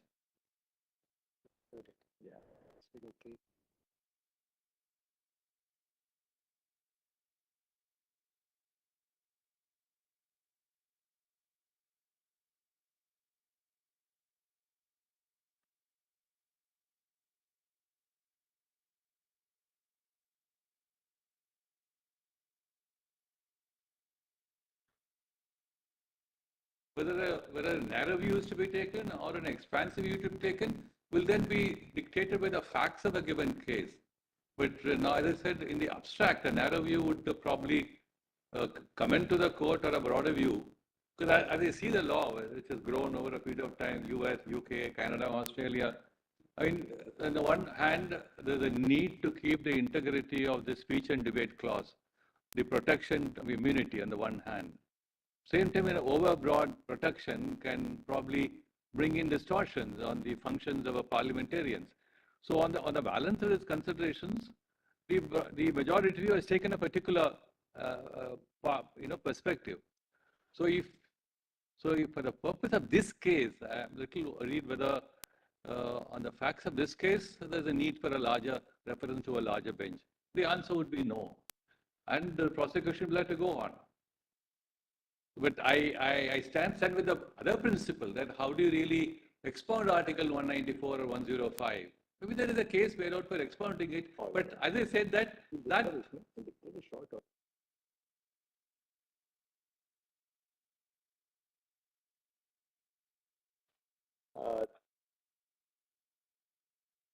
the criminal appeal arises from a judgment and order dated 17 February 2014 of the High Court of Jharkhand in writ petition criminal 128 of 2013. Next, an election took place on 30 March 2012 for 2 members of the Rajya Sabha representing the state of Jharkhand. The appellant was a member of the Legislative Assembly from a seat reserved for the scheduled tribes and contested as a candidate belonging to the Jharkhand Mukti Morcha. The allegation against the appellant is that she accepted a bribe from an independent candidate for casting her vote in his favor.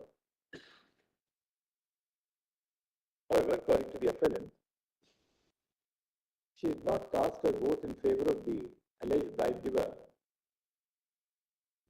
and in fact cast her vote in favor of a candidate belonging to her own party. This having emerged from the open balloting for the Rajya Sabha seat. Full stop. Moreover, the election was rescinded. Moreover, the round of election in question was rescinded and a fresh election was held at which the appellant voted in favor of a candidate belonging to her own party. Full stop. The appellant moved the High Court for quashing the charge sheet and the criminal proceedings instituted against her, relying on the provisions of Article 194, bracket 2 of the Constitution. The High Court declined to quash the proceedings on the ground that the appellant had not cast her vote in favor of the alleged bribe giver. Full stop. That has given rise to the appeal. Next.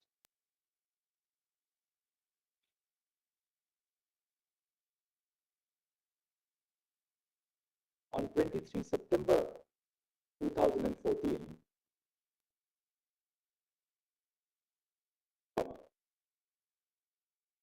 when the proceedings were placed before a two-judge bench, the court was of the view that, to invert commas, since the issue arising, it should be ready, don't say into invert commas, that since the issue arising for consideration, into invert commas, is substantial and of general public importance, into invert commas complete. It was required, it should be placed before a larger bench of 3 judges. Full stop. On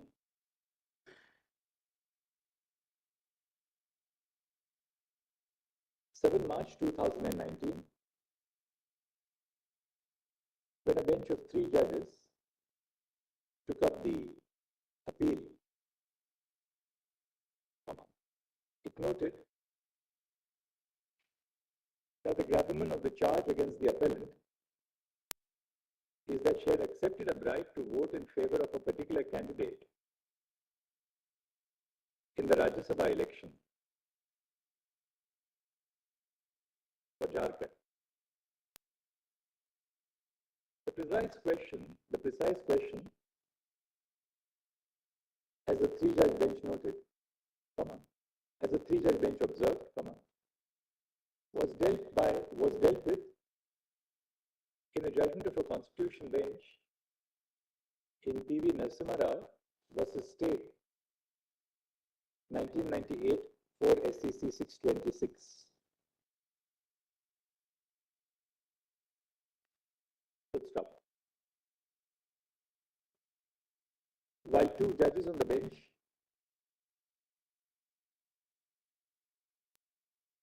into brackets, Justice S.P. Barucha and Justice G.N. B.N. Agarwal, Justice S.C. Agarwal, it was not B.N. Agarwal, Justice S.C. Agarwal and Justice G.N. Ray were of the view, that is A.S. Anand, right. Justice A.S. Anand took the view that the protection under Article 1052 and correspondingly Article 194, bracket 2 of the Constitution and the immunity granted would not extend to cases where bribery for making a speech or vote in a particular manner in the House is alleged. The view of the majority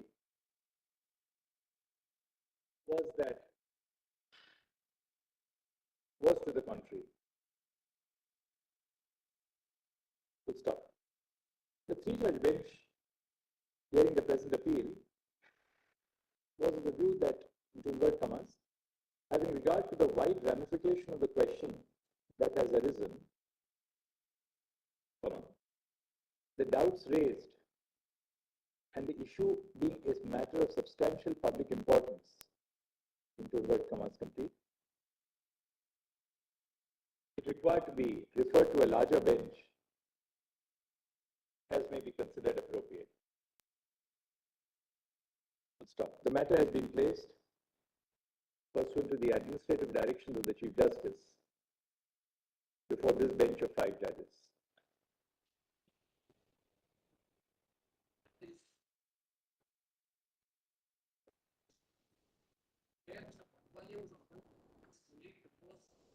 Otherwise, you are. We need to take note of that. I mean, Yeah, give us a PDF page. Just give us the PDF page because that is not shown to us in the morning. Page 1 minutes. Page It's one. not, it's not there on the PDF. It's not there.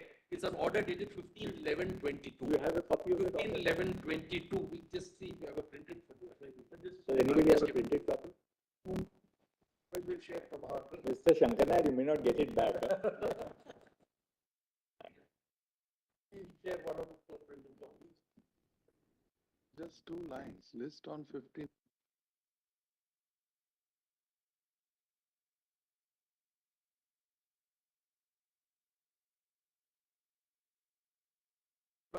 Thank you. Return with thanks. Yes. We must note at the outset that Mr. Raju Ramchandran, Learned Senior Counsel appearing on behalf of the appellant, submitted that strictly speaking, a reference of the correctness of the decision in P.V. Narasimha Rao bracket Supra may not strictly speaking be necessary in the facts of the present case.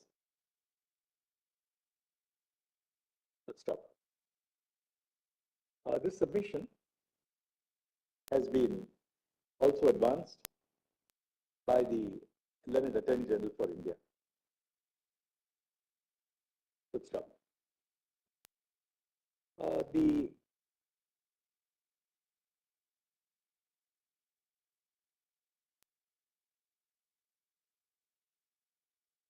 Mr. Ramchandran, in his note of submissions, as well as in the course of the oral arguments, submitted that none of the contesting parties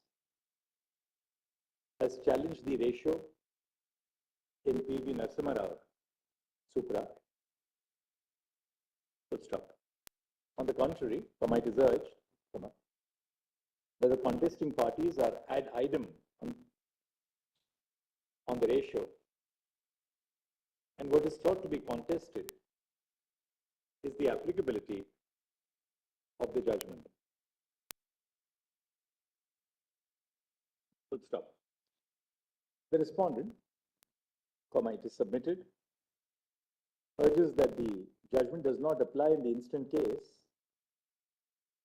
as polling for the Rajya Sabha election was held outside the precincts of the House of Parliament, outside the precincts of the House, this will be the Legislative Assembly, and cannot be taken as a proceeding of the House in a manner similar to a no confidence motion.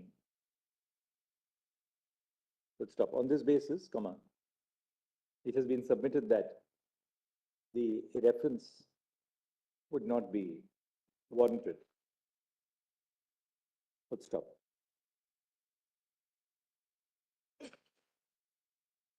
At this stage, it would be necessary to note that Mr. R. Venkatramani, Learned Attorney General for India, has also advanced the same submission, relying on the decisions of this court in bracket 1. मैं आपको citation दे देता हूँ, आप पूरा नाम ले लो.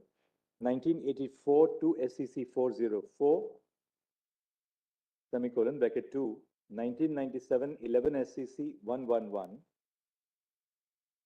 and semicolon, in bracket 3, 2006 7 SEC 1.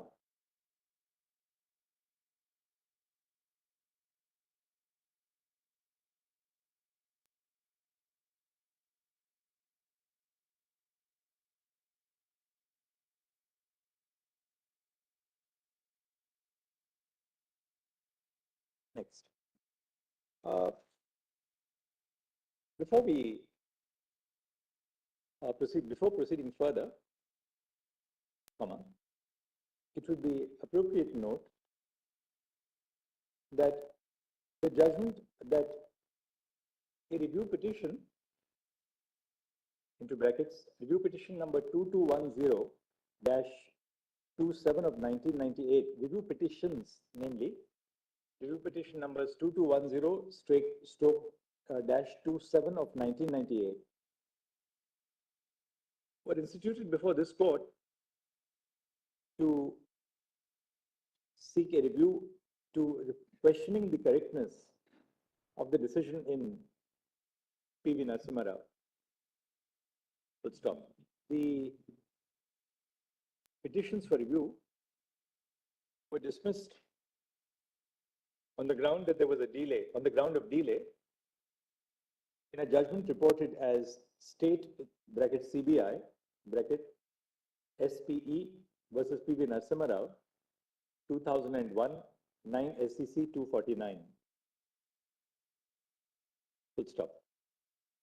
Apart from this, a petition under Article 32 of the Constitution, bracket writ petition civil D-7490/1999, bracket was instituted before this court. Full stop. By an order dated 1 May 2000 in Center for Public Interest Litigation versus Union of India, 2009 SCC 393, the petition was referred to a bench of 5 judges while noticing a submission regarding the maintainability of the petition. Full stop. Eventually, the petition was dismissed on 18 July 2002 on the ground that the petition did not meet the requirements. Order only says dismissed keeping in view the judgment. Was dismissed keeping in view the judgment in Rupa Ashok Hura versus Ashok Hura, 2002, 4 SCC, 388. Full stop. In the present case, comma, the bench of 2 learned judges was of the view that having regard to the significance of the issues raised, comma, it should be placed before a bench of 3 judges. Full stop. In the same manner, the bench of 3 judges was of the view, for the reasons which have been noted earlier, that the entire issue required to be considered by a larger bench. Full stop. Such a decision has been made on the administrative side to constitute a bench of 5 judges for that purpose. Full stop. We are not inclined at this, apart from the significance of the issues raised, which shall be explained in brief a little later in the course of this order, comma, we are not inclined to accept the plea that the correctness of the decision in P.V. Narasimha Rao, bracket Supra, does not arise in this case. Firstly, it is common ground that the impugned judgment of the High Court relies upon the judgment of the majority in P.V. Narasimha Rao. Secondly, comma, it is beyond doubt that the defense itself relies on the decision of the majority. Full stop. The correctness of the view which has been propounded in the judgment of the majority in P.V. Narasimha Rao would have to be inquired into during the course of the hearing of the criminal appeal. Therefore, comma, as both the benches of 2 and 3 judges, respectively in the present case, have opined, comma, it becomes necessary for us to determine prima facie as to whether a reconsideration of the judgment in P.V. Narasimha Rao is warranted. Full stop. The controversy turns on the interpretation of the provisions of Article 1052 of the Constitution, which full stop, and don't say full stop, and the equivalent article, comma, Article 194, bracket 2 semicolon, the former dealing with the powers, privileges, and immunities of the members of the Houses of Parliament, and the latter of those applicable to the members of the state legislatures. Next. Article 105 bracket 2 provides as follows. वो copy कर लीजिए. The crucial words of Article 1052, the words of the language of Article 1052 indicates that an immunity attaches to a member of Parliament, into invert commas, in respect of anything said or any vote given by him, into invert commas complete, in Parliament or any committee thereof. Full stop.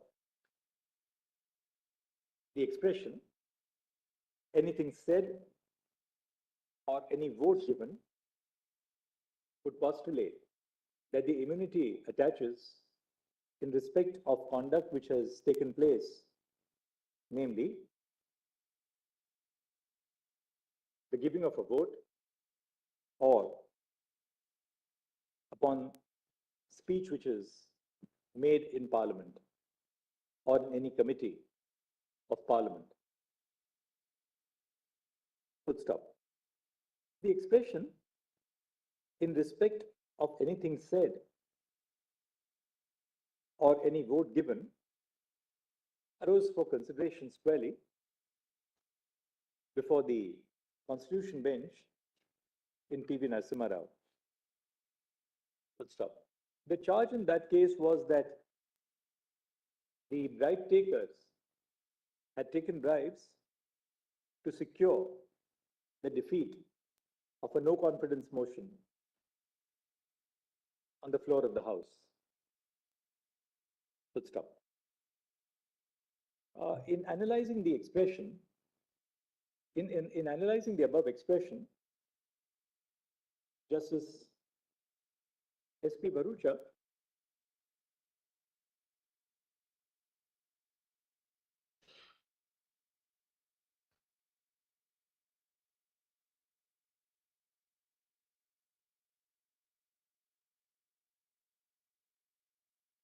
took the view that Article 105 bracket 2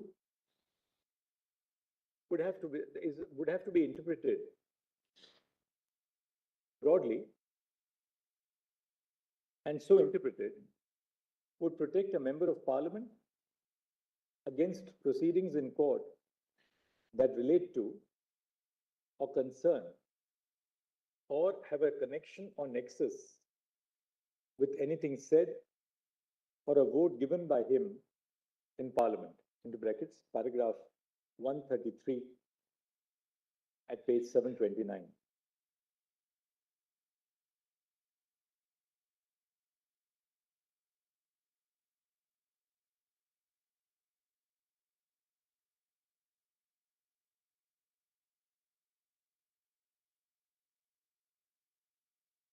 The court was of the view that the nexus between the alleged conspiracy and bribe and the no confidence motion was explicit, the charge being that the alleged bribe takers had received bribes to secure the defeat of the no confidence motion.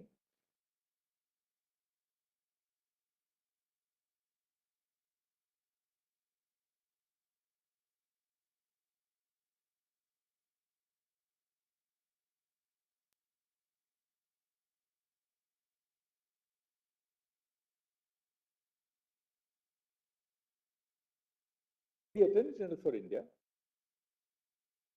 in that case, had urged before the Constitution bench that though the words in respect of must receive a broad meaning, the protection under Article 1052 is limited to court proceedings that impugn the speech that is given or the vote that is cast or arises therefrom. Stop. Noting that the object of the protection was to enable members to speak their mind in Parliament and vote in the same way without the fear of being made answerable,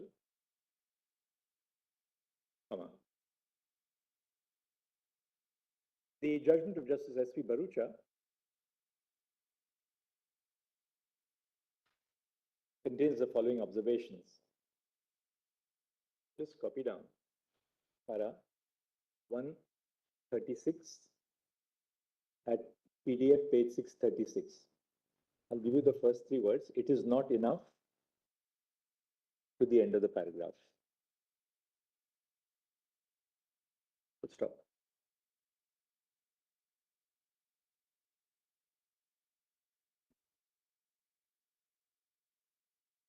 The court, Justice Barucha observed, Justice S.V. Barucha, the learned judge observed that he was conscious of the seriousness of the offense which the alleged bribe takers were said to have committed, and that by reason of the lucre, L-U-C-R-E, that they had received, they enabled the government to survive. But, the judgment opined, into inverted commas, our sense of indignation should not lead us to construe the Constitution narrowly, impairing the guarantee to effective parliamentary participation and debate, to inverted commas complete. Para 137 में ले लो, page 636 को ले लो. However, the court was of the view that the immunity which attached to the other bribe takers would not attach to a member of parliament who had not cast the vote on the no confidence motion and would not therefore be entitled to the protection. Would stop.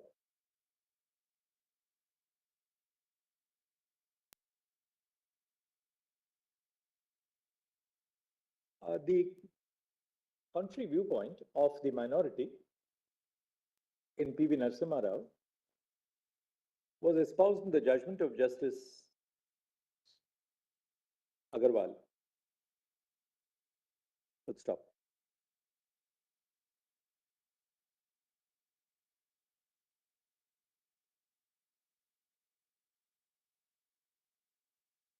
The learned judge observed that the expression into inverted commas in respect of would have to be construed in its true perspective.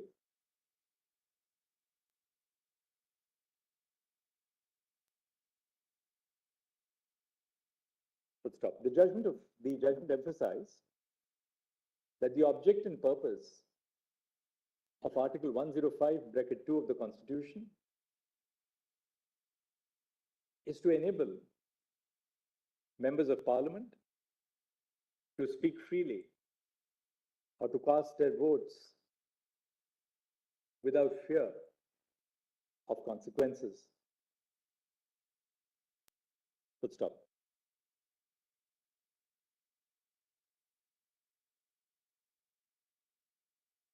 In that context, the divergence in view with that of the majority, with that of Justice S.V. Barucha,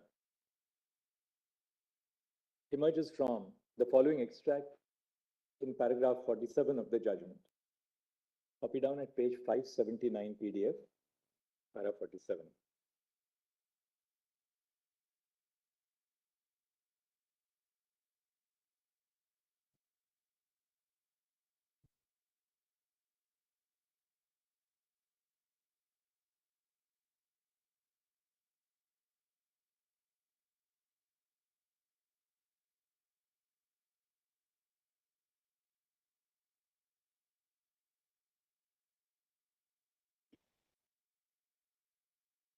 Justice Agarwal, in the course of his judgment, also dwelt on the issue as to when the offense of bribery is made out or complete. Full stop. According to his view, according to the view of the learned judge, the offense of bribery is made out against the receiver if he takes or agrees to take money for a promise to act in a certain way. The offense would be complete with the acceptance of the money or on the agreement to accept the money being concluded and is not dependent on the performance of the illegal promise by the receiver. Full stop. The receiver of the money will be treated to have committed the offense even if he were to default in the performance of the bargain.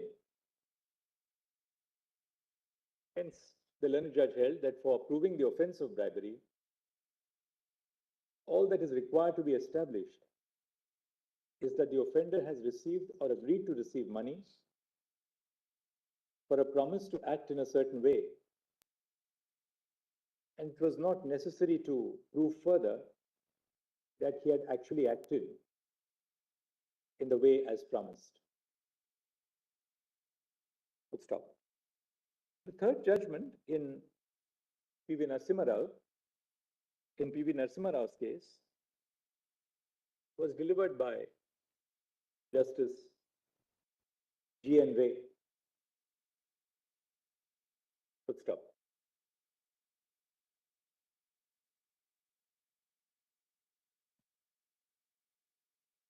Justice G.N. Ray observed that he was unable to concur with the finding in the judgment of Justice Agarwal that a member of parliament does not enjoy immunity under Article 1052 from being prosecuted before a criminal court for an offense involving offer or acceptance of bribe for the purpose of speaking or giving his vote in parliament or in any committee. Let's stop.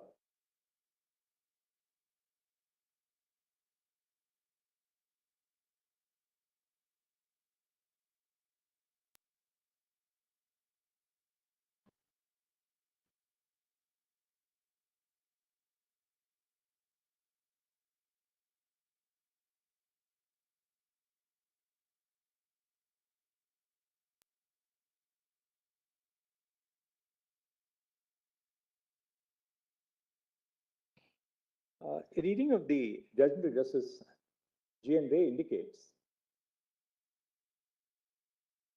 that the learned judge concurred with Justice Agarwal in coming to the conclusion that bracket 1, a member of parliament is a public servant under section 2 bracket C of the Prevention of Corruption Act 1988. And 2, since there is no authority competent to grant sanction for the prosecution of a member of parliament under section 19(1) of the Prevention of Corruption Act 1988, the court can take cognizance of the offences mentioned in the provision, but before filing a charge sheet against a member of parliament in a criminal court, the prosecution agency must obtain the permission of the chairperson of the Rajya Sabha, or as the case may be, the Speaker of the Lok Sabha. Full stop. Hence, on the above two issues, Justice J.N. Ray concurred with the judgment of Justice Agarwal. However, on the interpretation of Article 105, bracket 2, Justice Ray concurred with the judgment of Justice S.P. Barucha, speaking for two judges. Hence, the judgment of Justice S.P. Barucha on the interpretation of Article 105, bracket 2, represents the view of the majority of three learned judges. Next. We may note at this stage that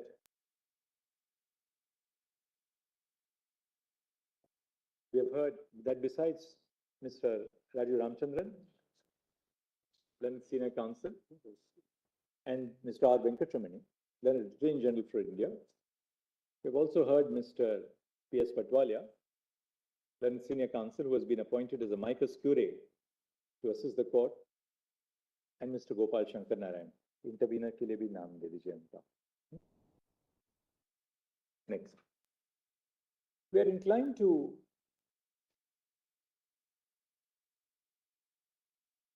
agree with the submission of the learned amicus curiae and Mr. Gopal Shankar Narayan, learned senior counsel, that the view which has been expressed in the decision of the Constitution bench in P.V. Narasimha Rao requires to be reconsidered by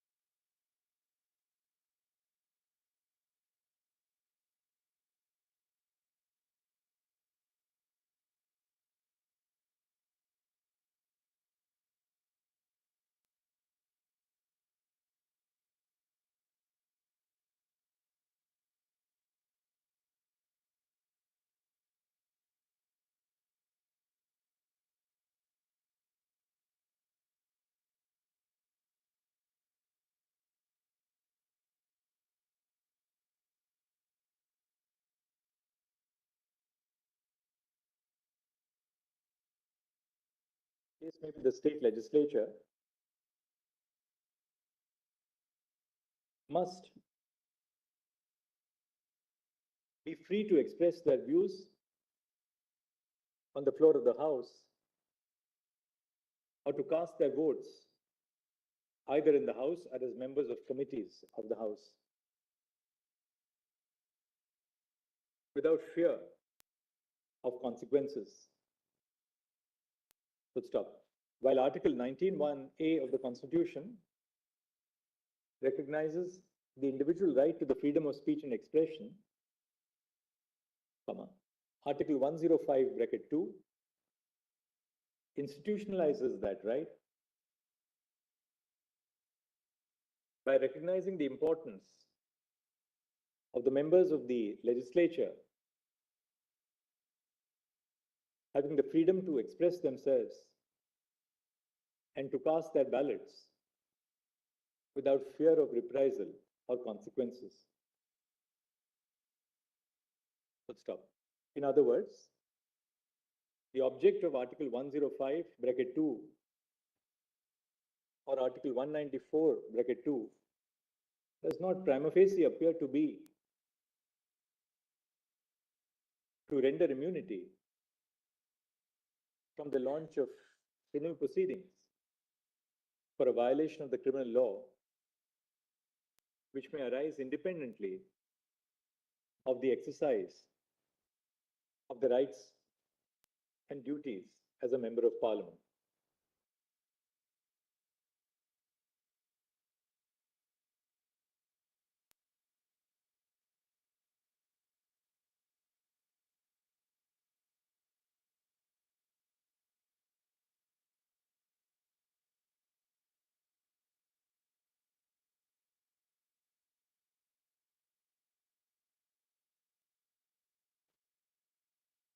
Secondly,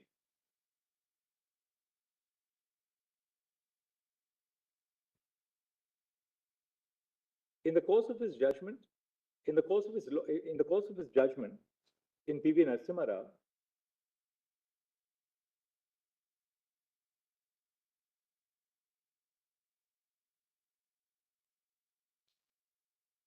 Justice Justice S.C. Agarwal noted that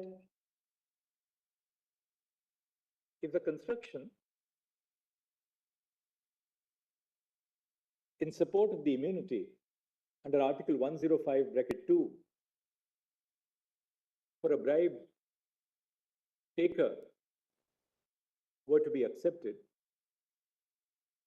comma, a member would be liable to be prosecuted on a charge of bribery if he accepts the bribe for not speaking or for not giving his vote on a matter under consideration before the House, but he would enjoy immunity from prosecution for such a charge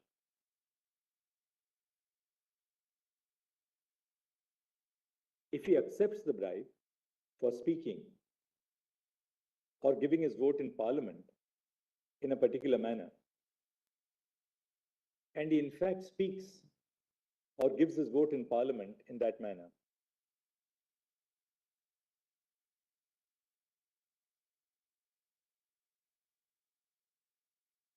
Full stop.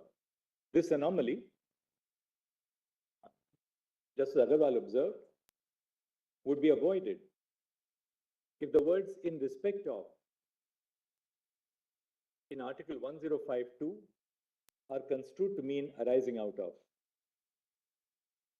In other words, in such a case, the immunity would be available only if the speech that has been made or the vote that has been given is an essential and integral part of the cause of action for the proceedings giving rise to the liability.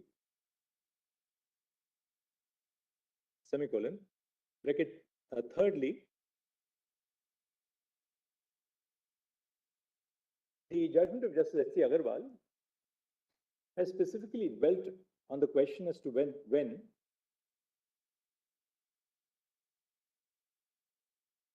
the offense of bribery would be complete. Let's stop. The judgment notes that the offense is complete with the acceptance of the money or on the agreement to accept the money being concluded, and is not dependent on the performance of the illegal promise by the receiver.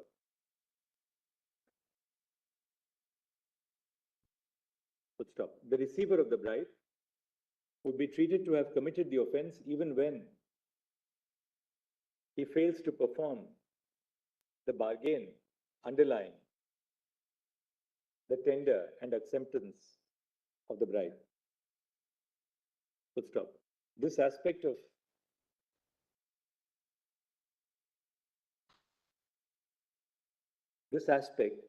bearing on the constituent elements of the offense of a bribe finds elaboration in the judgment of Justice Agarwal, but has not been dealt with in the judgment of Justice S.P. Bharucha, in the judgment of the majority. Full stop.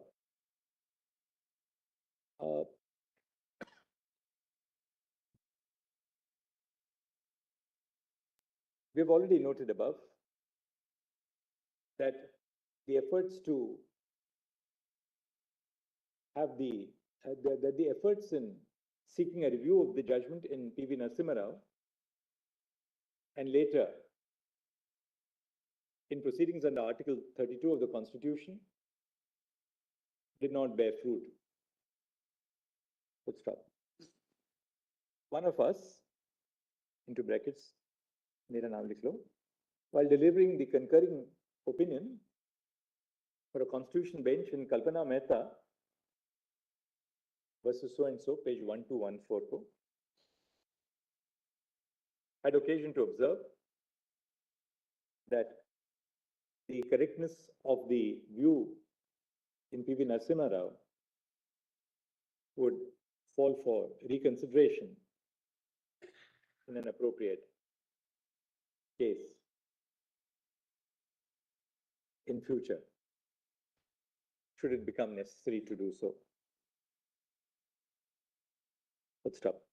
For the above reasons, prima facie at this stage, we are of the considered view that the correctness of the view of the majority in P.V. Narasimha Rao should be reconsidered by should be considered by a larger bench of 7 judges.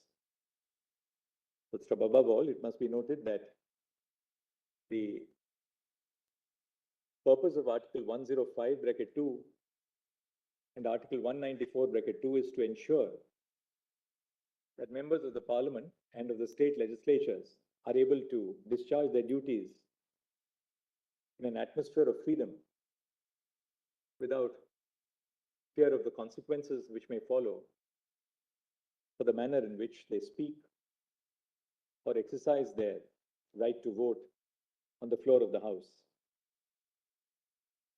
Let's stop. The object clearly is not to set apart the members of the legislature as persons who wield higher privileges in terms of an immunity from the application of the general criminal law of the land, which citizens of the land do not possess. We accordingly request the Chief Justice, the registry to place the paper before the Chief Justice for constituting a larger bench of 7 judges. Okay, this part I also said that they should.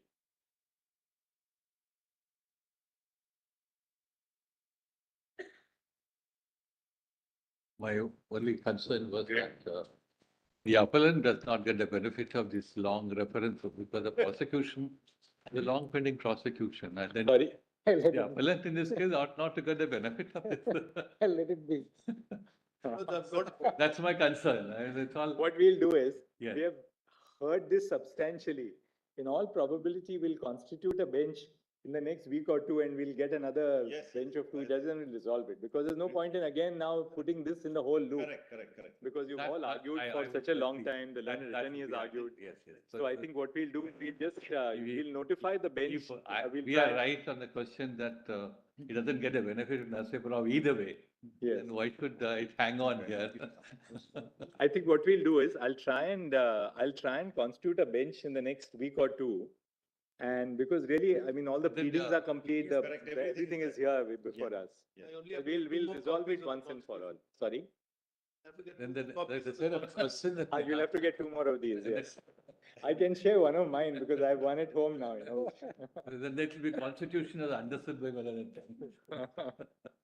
No, then the question to be framed, to be placed before the larger bench, then is only the question of correctness of the majority view, or, because then you open a canvas too wide. So we'll say only the correctness of the majority view on the interpretation of Article 105 Therefore, too. your lordship would go into the interpretation of the article. I mean, So it that have would to be- open up a large canvas. Yes. 7 judges, I mean, we must open up a large canvas. 7 judges is for that. And Lord, the amicus may be requested to continue to a 7 judges. Please do I'm continue. not going anywhere now.